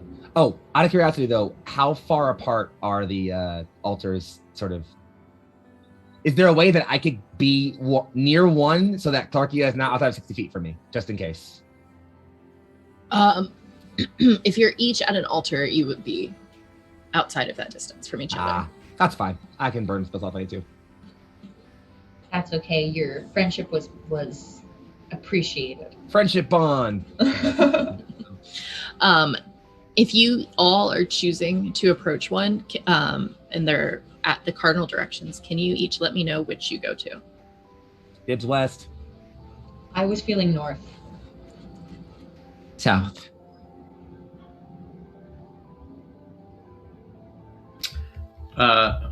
Whichever one points in the direction that is closest to where Hugh started from.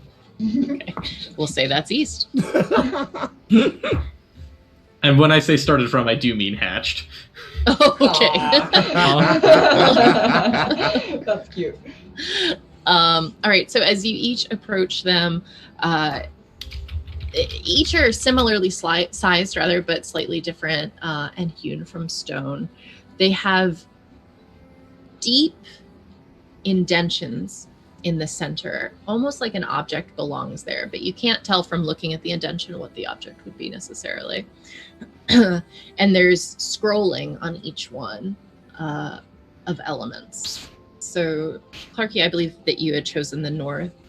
You see swirling scrolls of air. Hue in the east, you see sort of bark patterns and branching into roots. Ajani in the west, water, and Corvid, it looks like, or sorry, not Corvid, Melry, it looks like hewn stones and earth are depicted on yours.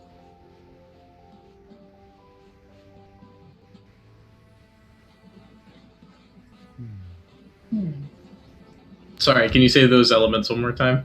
Absolutely. I have Clarkia, air in the north. I have a Johnny, water in the west.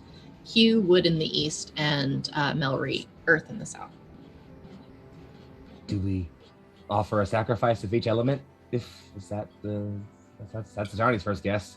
Offering is the definition, but yes, looks like we need to offer something that corresponds to these altars. No. Johnny will reach into his bag. I have a flask of holy water. Still water, I suppose. I think Clarkia, just pulling it out of nowhere, just kind of like leans forward and goes, and like blows on the altar, and then looks back like.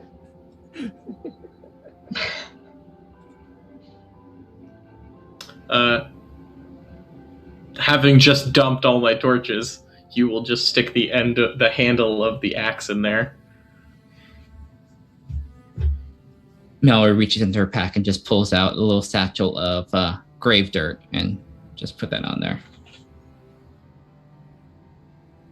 Hugh, the scrolling on your altar begins to alight as you lay your axe in it. No one else's. So mayhap it's not an offering of our elements. Maybe it's our weapons. Johnny will spin his hammer around and try to place sort of the butt end at the sort of injunction of the altar. Nothing happens. My axe is a little bit special, so I don't know if that affects it. So special about it. And I'd like to recall the axe to my hand. As you do so, the illumination on the altar fades. It definitely comes back with like a twist of wind, almost like a dust devil. Maybe it's something magic we offer it then?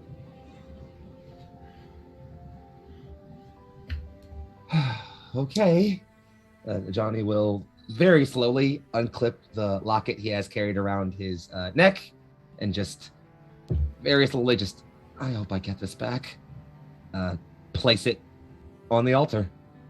As the locket clatters against the altar, the sound of brushing water fills your ears, and the scrolling illuminates blue. We'll just hunch confirmed. It's definitely something magic. Interesting that it's the axe is working for wood instead of air. But all right, and I put mine back. It could also just be perhaps a thing that's important to each of us. Clarkia reaches in her pocket again and pulls out her whistle, and without letting go of it, she touches it to the altar as well, and just kind of like looks skeptically at it. She's like, "There's no way this could do anything," and touches it to it. Do you continue holding it? She has a really hard time letting go of it. So she like holds onto it for a long time, and then maybe she like does that thing where she's like, but her hand's hovering right above it. She's looking for any shenanigans. She's gonna snatch it back. She can't lose it. Can't lose it. As you release your hand, you can feel a breeze pick up around you that sort of flutters your whiskers and your tail, and the illumination or the scroll It reminds her of illuminates. someone. And she just watches it like a hawk, but she lets it happen.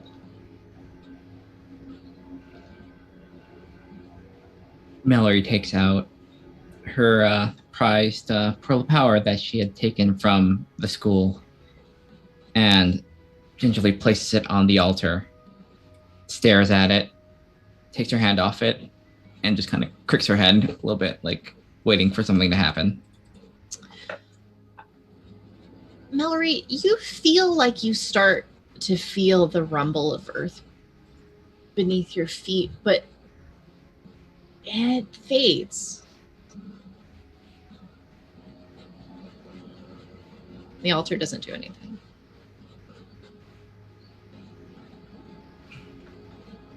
Why didn't this work? What? Can you make an intelligence roll? Smart bird. Intelligence roll, that is 15. It seems like this was once the most precious thing you carried, but not anymore.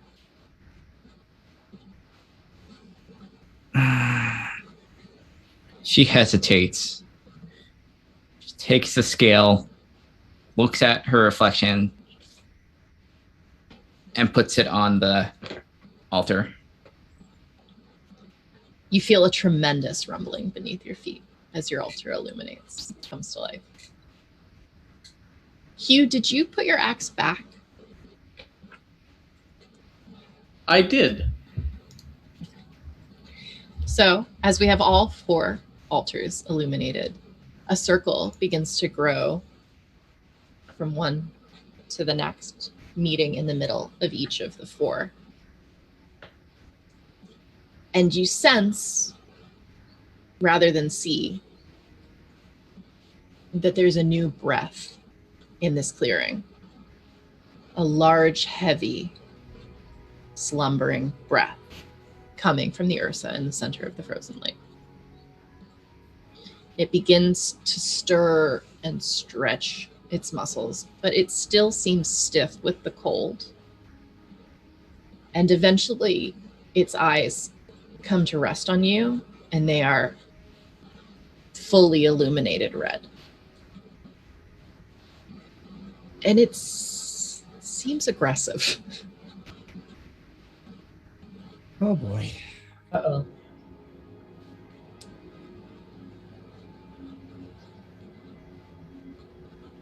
All right. I guess if no one wants to take initiative on it, Johnny will turn and look at it and just, great spirit of the forest. I am a Johnny, champion of Galwen. I ask of you divine parley. Just a moment to speak, if you'll have it. You see nothing of humble folk in its eyes. It seems purely bestial. It is a creature that is enraged that you are in its habitat, and it begins to lumber towards you. All right. Well, I'll take this one for the team just so I can just focus on it. I'd rather focus on me than focus on them. So yeah, Johnny will start walking back towards it in a very rare show of like confidence and like not fear for him. He just like starts like not aggressively, but just slowly starts striding towards it. Excellent. I want to try to take my thing back. Can I take it back? Is it physically possible? You physically cannot pry it from the altar. That greatly disturbs Clarkia, and she turns. She was gonna take it and run towards the Johnny, but being unable to part from the whistle, she says, "Be careful," instead, and she stays with it, holding it, even though it's on the altar. I was gonna say he would probably try and recall the axe and move towards the bear. I'm assuming the axe doesn't come. The axe does not. All right, I'm still gonna move towards the bear. Okay. Are we acting in initiative at all, or? I want to give Mallory one opportunity for action, and then we will roll initiative. She is going to, in as loud as she can. Sorry, what was the servant's name again? Irvin. Irvin. We were tasked by Irvin to bring you a message of great importance. Great Ursa. The Ursa slows its approach to a Johnny, turns to you, and just roars and breaks into a full freight train run at you. Please roll initiative. Uh-oh. Oh no. Uh-oh. 20. About time I rolled something good today. Now would be the time. Yeah, now is I'll not take, the time. I'll take the 20. Oh no. I got a 5. Not high enough barbarian for advantage yet. Oh, an 8. 9. right, so our order is going to be Johnny, Melry, Ursa, Hugh. Did I forget? Oh, I forgot. I'm sorry, Clarkia, what did you do? I had a 5. 5. Okay, then Clarkia, that's excellent. So Johnny, you're up. All right, first things first, I'm going to use my bonus action to cast Compelled Duel on this thing. I love Compelled Duel. I figure it was helpful for the tanking. Fantastic. I needed to make a wisdom saving throw. Okay, it can do that. Okay, look at it.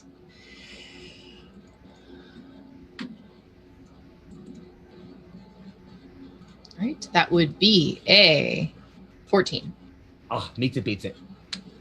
Shame.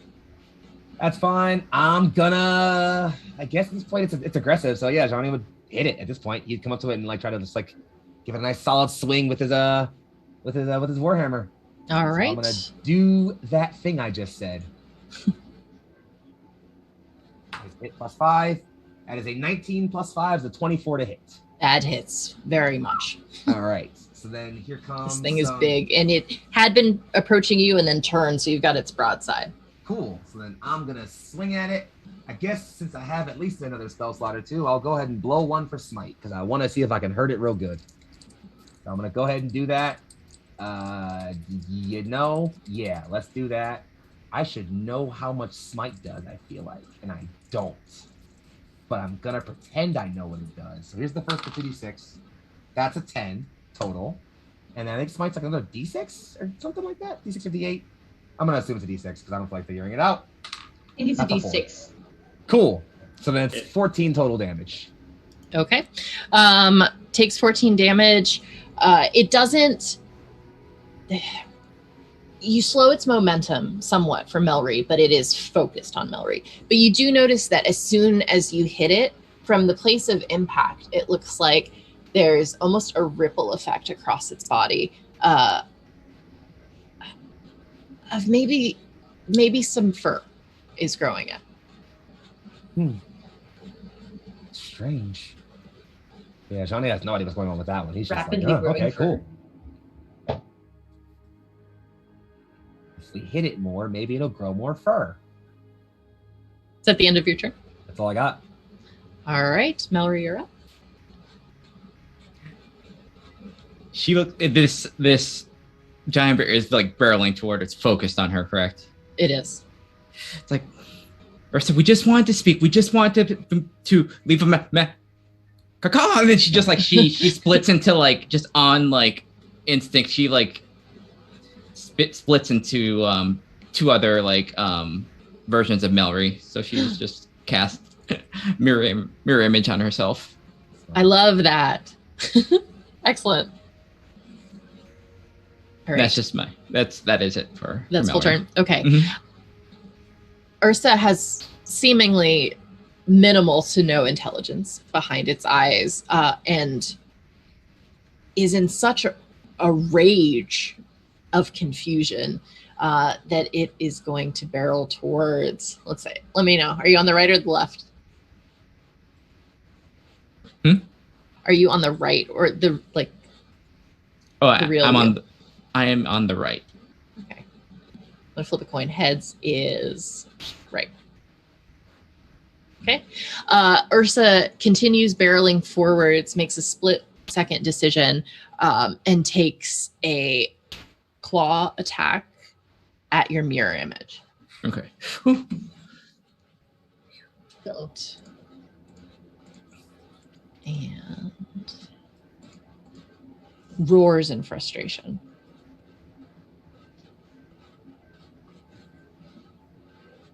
It turns and glares at a Johnny. Great. Hugh. Hugh, how far away am I from the bear right now? We are where Melry is, which was the southmost point. You are east. So I'll say you're within 40 feet. Oh, perfect. That's my movement speed. I'm going to dash over, or not dash action, but just like jog over to the bear. On the way, Hugh just slows down his breathing, calms, and then when he opens his eyes, he has entered a rage. A rage is not the right word. It's more of like a weird. Well, it's not like I'm getting angry. It's more like a battle focus. Like I'm ready to throw hands with this bear, and I shoot lightning at it. Ooh. Because when Hugh rages, I conjure a storm, and in 10 feet of me, I can choose a creature to take lightning damage. It makes a dex save for half. Very cool. All right, it rolled a 3. Oh, okay, perfect. So it's going to take 6 lightning damage. And I guess I punch the bear. Okay. I'll Roll to make punch this, bear. I'll make this a reckless attack. So that's an unnatural 20. Okay, that hits. And I deal just flat 5 because I don't roll. All right, great job. You notice between the lightning and your punch, as your punch hits after the lightning has done its damage, it feels like, again, you're meeting more fur than you would have expected. We've gone from like a bit of a 5 o'clock shadow to a buzz cut of fluff across this bear. And now that it's gotten a little bit longer, you see that it has kind of a moving and alternating orange to yellow hue. Oh, I actually have... We're at level 5. I have extra attack. Could I use my second attack to grapple the bear?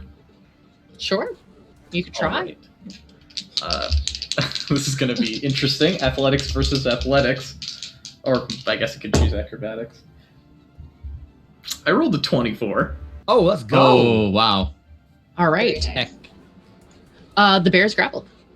Oh, boy. Heck yes. That's a heck of a mental image. Yeah. I suplex the bear. Just a duck suplexing a bear. Love it. Yeah.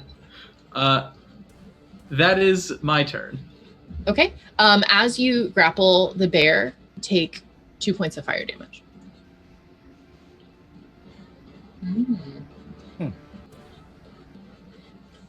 Next up, we have Hugh just went. Clark, yeah. Okay. And we're about 40 feet from the center of the Yes. the where the bear is. Okay, that's not my full movement speed. So, Clarkia, unusual for her, she just kind of hesitates a little bit, and because she's very jarred by the fact that she cannot have her whistle on her, which is pretty much the only possession she's managed to keep with her in her life. And so she like hesitates a little bit, and then she kind of like shakes it off, and she starts running towards where the bear is. And I think that I'm going to take out a crossbow, and 1 second. I just have to double check on this.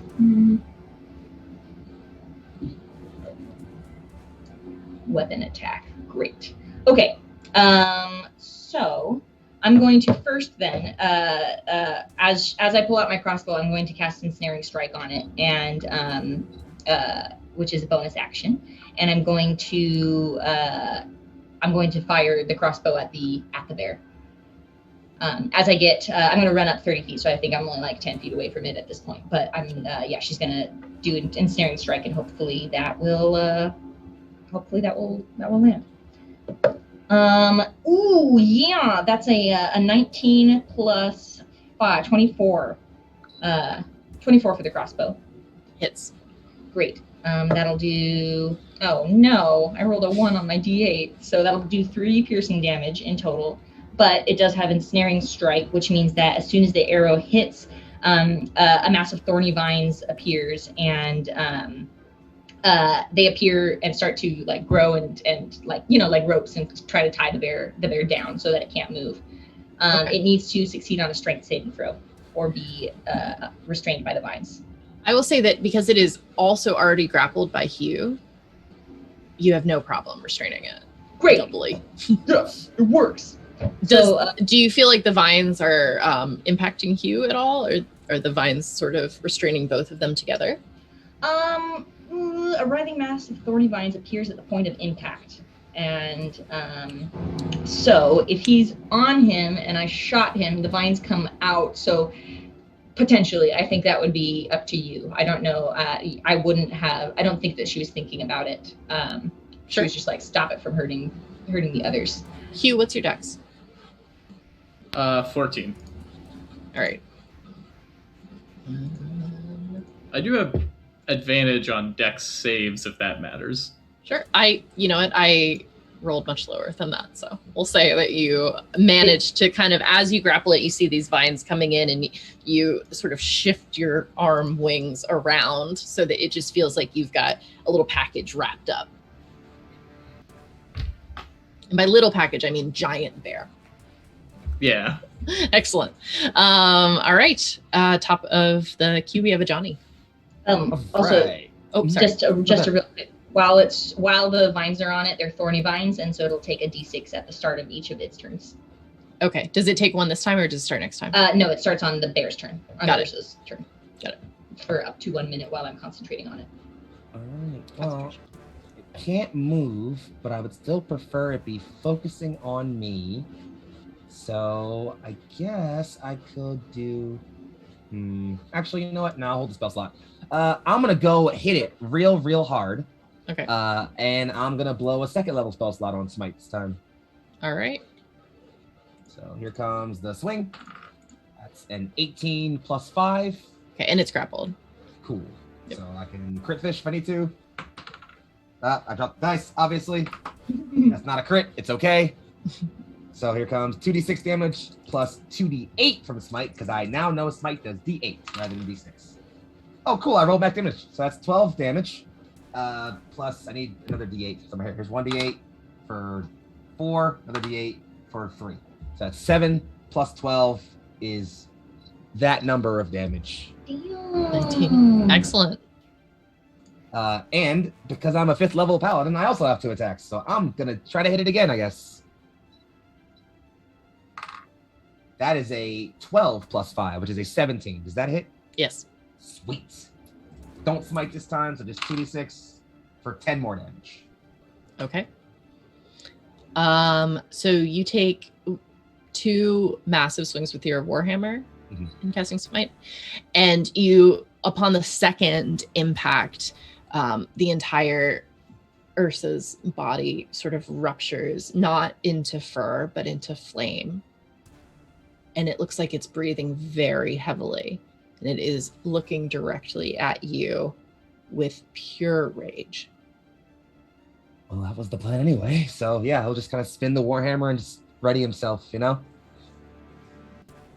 right, Melry. All right, since now we're in full on subdual mode, I think Merowiska is gonna just bark out like, "Don't move. Try not to move." And then she's going to inhale, and then just unleash a bolt of lightning from her mouth. Just kind of like it's a. I'm a fire in my late. Nope. So yeah, it's a lightning bolt. So it's a dex save from the. Oh, okay. Right, Ursa.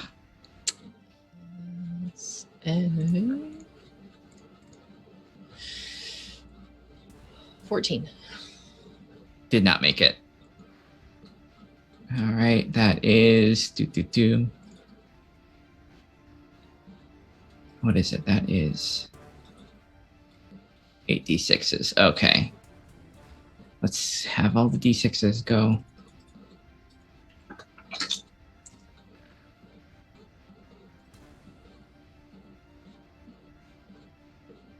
$15 points of damage. All right. Is that the end of your turn? Yeah, so it's like 100-foot long, like bolt of lightning just came from Melry. Just went.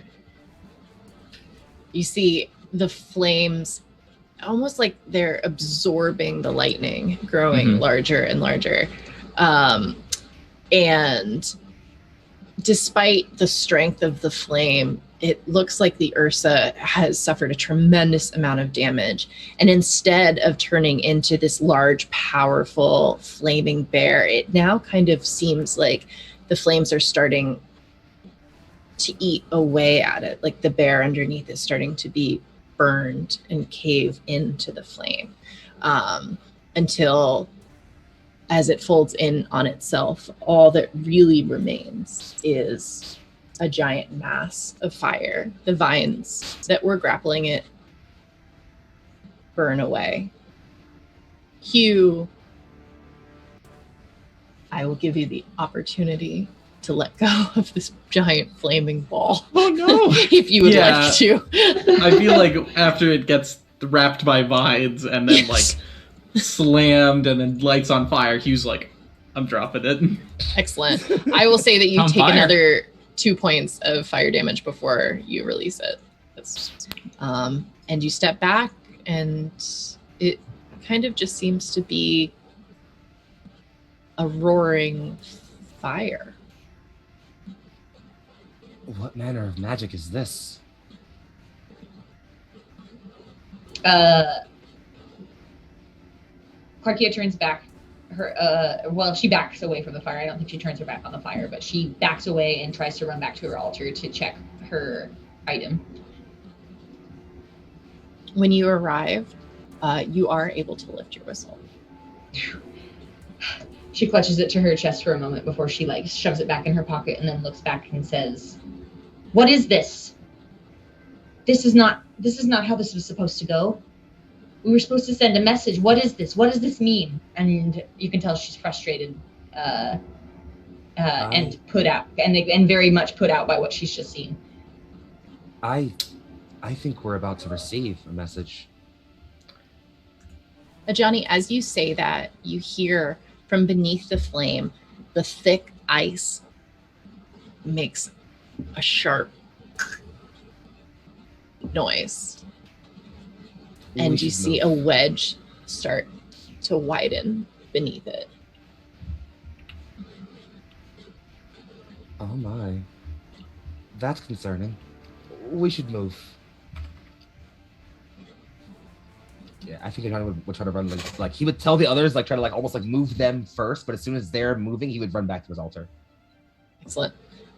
Is anyone else remaining on the now cracking ice lake? Melody's going back to her altar, He's like just perching gonna on it. recall the axe and just jump 20 feet straight up with a big old flap. Excellent. So you see that the ice opens up to show a lake underneath, but beneath the flame itself is a small island, so it does not submerge. And you start to notice as the ice melts away, the air where you are feels suddenly quite warm and comfortable. Do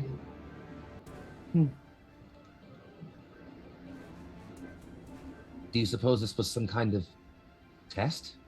A trial of sorts? It may be, but did we pass or fail? I was prepared to ask you the same question, I Mal. think there would be a more definite outcome if we did fail. I think it is still going accordingly to how we want it. And she'll get off. She'll kind of just hop off the altar and kind of walk toward the island. So the island itself is surrounded now by a warm lake. And you see within the lake that there are hundreds of very small glowing fish.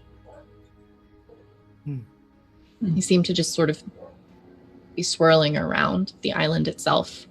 Clarkia, as Melry is approaching the water's edge, you notice glowing at the tree line walking towards you all is Urvid, now on 2 legs and wearing a faintly illuminated gown. Look there. Urvid! Friend! She calls out. You're safe. Urvid! What's she doing here? Urvid continues to walk forward towards the lake, does not pay you any mind until she reaches the water's edge, at which point her small hooves step onto the water itself and do not sink within as she crosses to the island in the middle where the flame continues to roar. You see her reach out to it with confidence, and as she begins to touch the flame, it turns and transforms into a very small still flickering with fire, what appears to be a bear cub. She reaches out to it, again with confidence, to give it a loving brush. And as she does, it turns, not with animosity, but just due to its nature, and snaps at her. And its mouth, as it snaps, flickers flames, and she draws back. You're unsure from where you are if she's been bitten or if she's been burned or some combination, but she doesn't seem fazed by it. She smiles warmly at it, turns, and walks back across the water towards you all. I want to run around and meet Melry on the side of the lake that she's standing on. Yeah, same. I think we'll come around and meet with her. After he grabs his locket first and puts it back around his neck. She approaches Melry most intently. I apologize for implanting directions in your brain without asking. It was an act of desperation, but you've done it. You've arrived. You've broken through, and you've created new flame where there was none.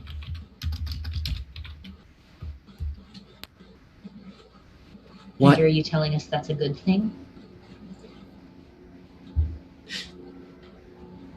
You notice Irvid is trying not to cry tears of joy. It's just, it's the greatest thing. It's beyond a good thing. There's a sacred flame in the forest of Brightwood again. When she says sacred, my eyes my eye widens. Yeah, I think And then, Melry is just like, oh. We did that? You've been chosen, and so you've done it. Hugh just looks at his friends and says, "Wow, you three really are something special." You're two. Pretty certain you're included in that too, bud. Oh no, it wasn't. I didn't do anything. It was the axe that did it. Oh, hush You hold now. the axe. Use it. You're here with us.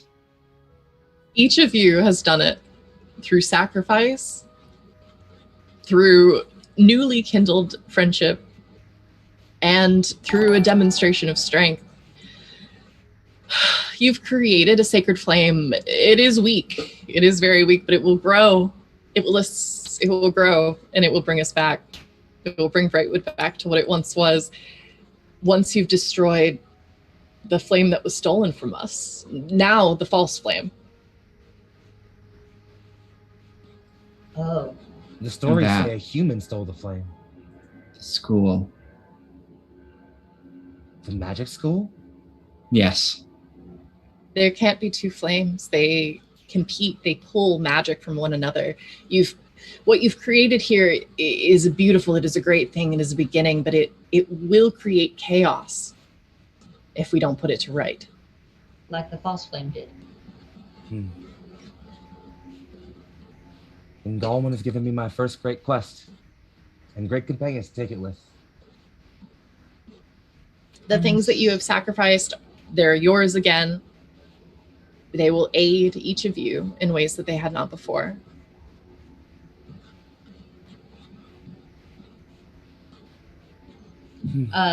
Clarkia seems very pensive about it and says, "It seems almost ironic to be bringing flame back to a world where flame took so much from mine. And you're sure that this is the true flame?" It is now the true flame because it rests where the flame should be. The other flame had been true, but now that you've created this schism, this is the true flame and that is the false. Then we must extinguish it. It That cannot be thing's- allowed to continue. Under no circumstances. Agree with Flame's you, madam. nature is to destroy. And though rendered better by sacredity, I have a hard time trusting the unpredictable element of fire. But I will if you think that's the right thing. Flame is in and of itself unpredictable, but now that we have 4 elemental guardians again to keep it in balance, it needn't be unpredictable. What do you mean by guardians? Well, as each of you has stepped forward, made a sacrifice and received an elemental token, the previous artifacts are now as false as the old flame. Now we have 4 new elemental artifacts. She looks at her whistle and like with very confused expression on her face and kind of just like clutches it, wondering what else. It means so much to her. She's wondering how has it changed and why has it changed and what, like, you know, those feelings are just kind of bubbling up inside her. Would you like to blow into your whistle? She does. Yes, she does. She looks at it and she goes. Never gets old. And as she does, the now warm wind picks up around all of you, swirling around you, Clarkia, and lifting you several feet into the air. Look at that. She settles that's back to the amazing. ground again, and the wind feels like a friend. And she's rare for Clarkia, but she smiles genuinely. It sounds to me that you have a deep distrust for flame. It's ironic that the element that you've chosen is one that feeds it. I suppose that is. It's a wonder.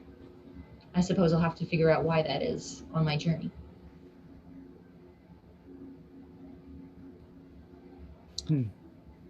Interesting. Hey, Johnny kind of looks at his locket.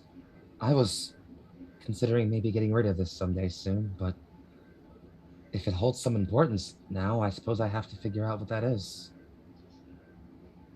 For now, it holds importance not just to you, but to all of us. What must we do?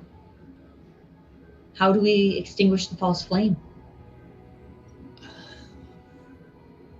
That I don't know, but it would seem to me that as you have your artifacts that guard and control the now true flame, perhaps seeking out the artifacts of the old flame, the now false flame, might be a lead.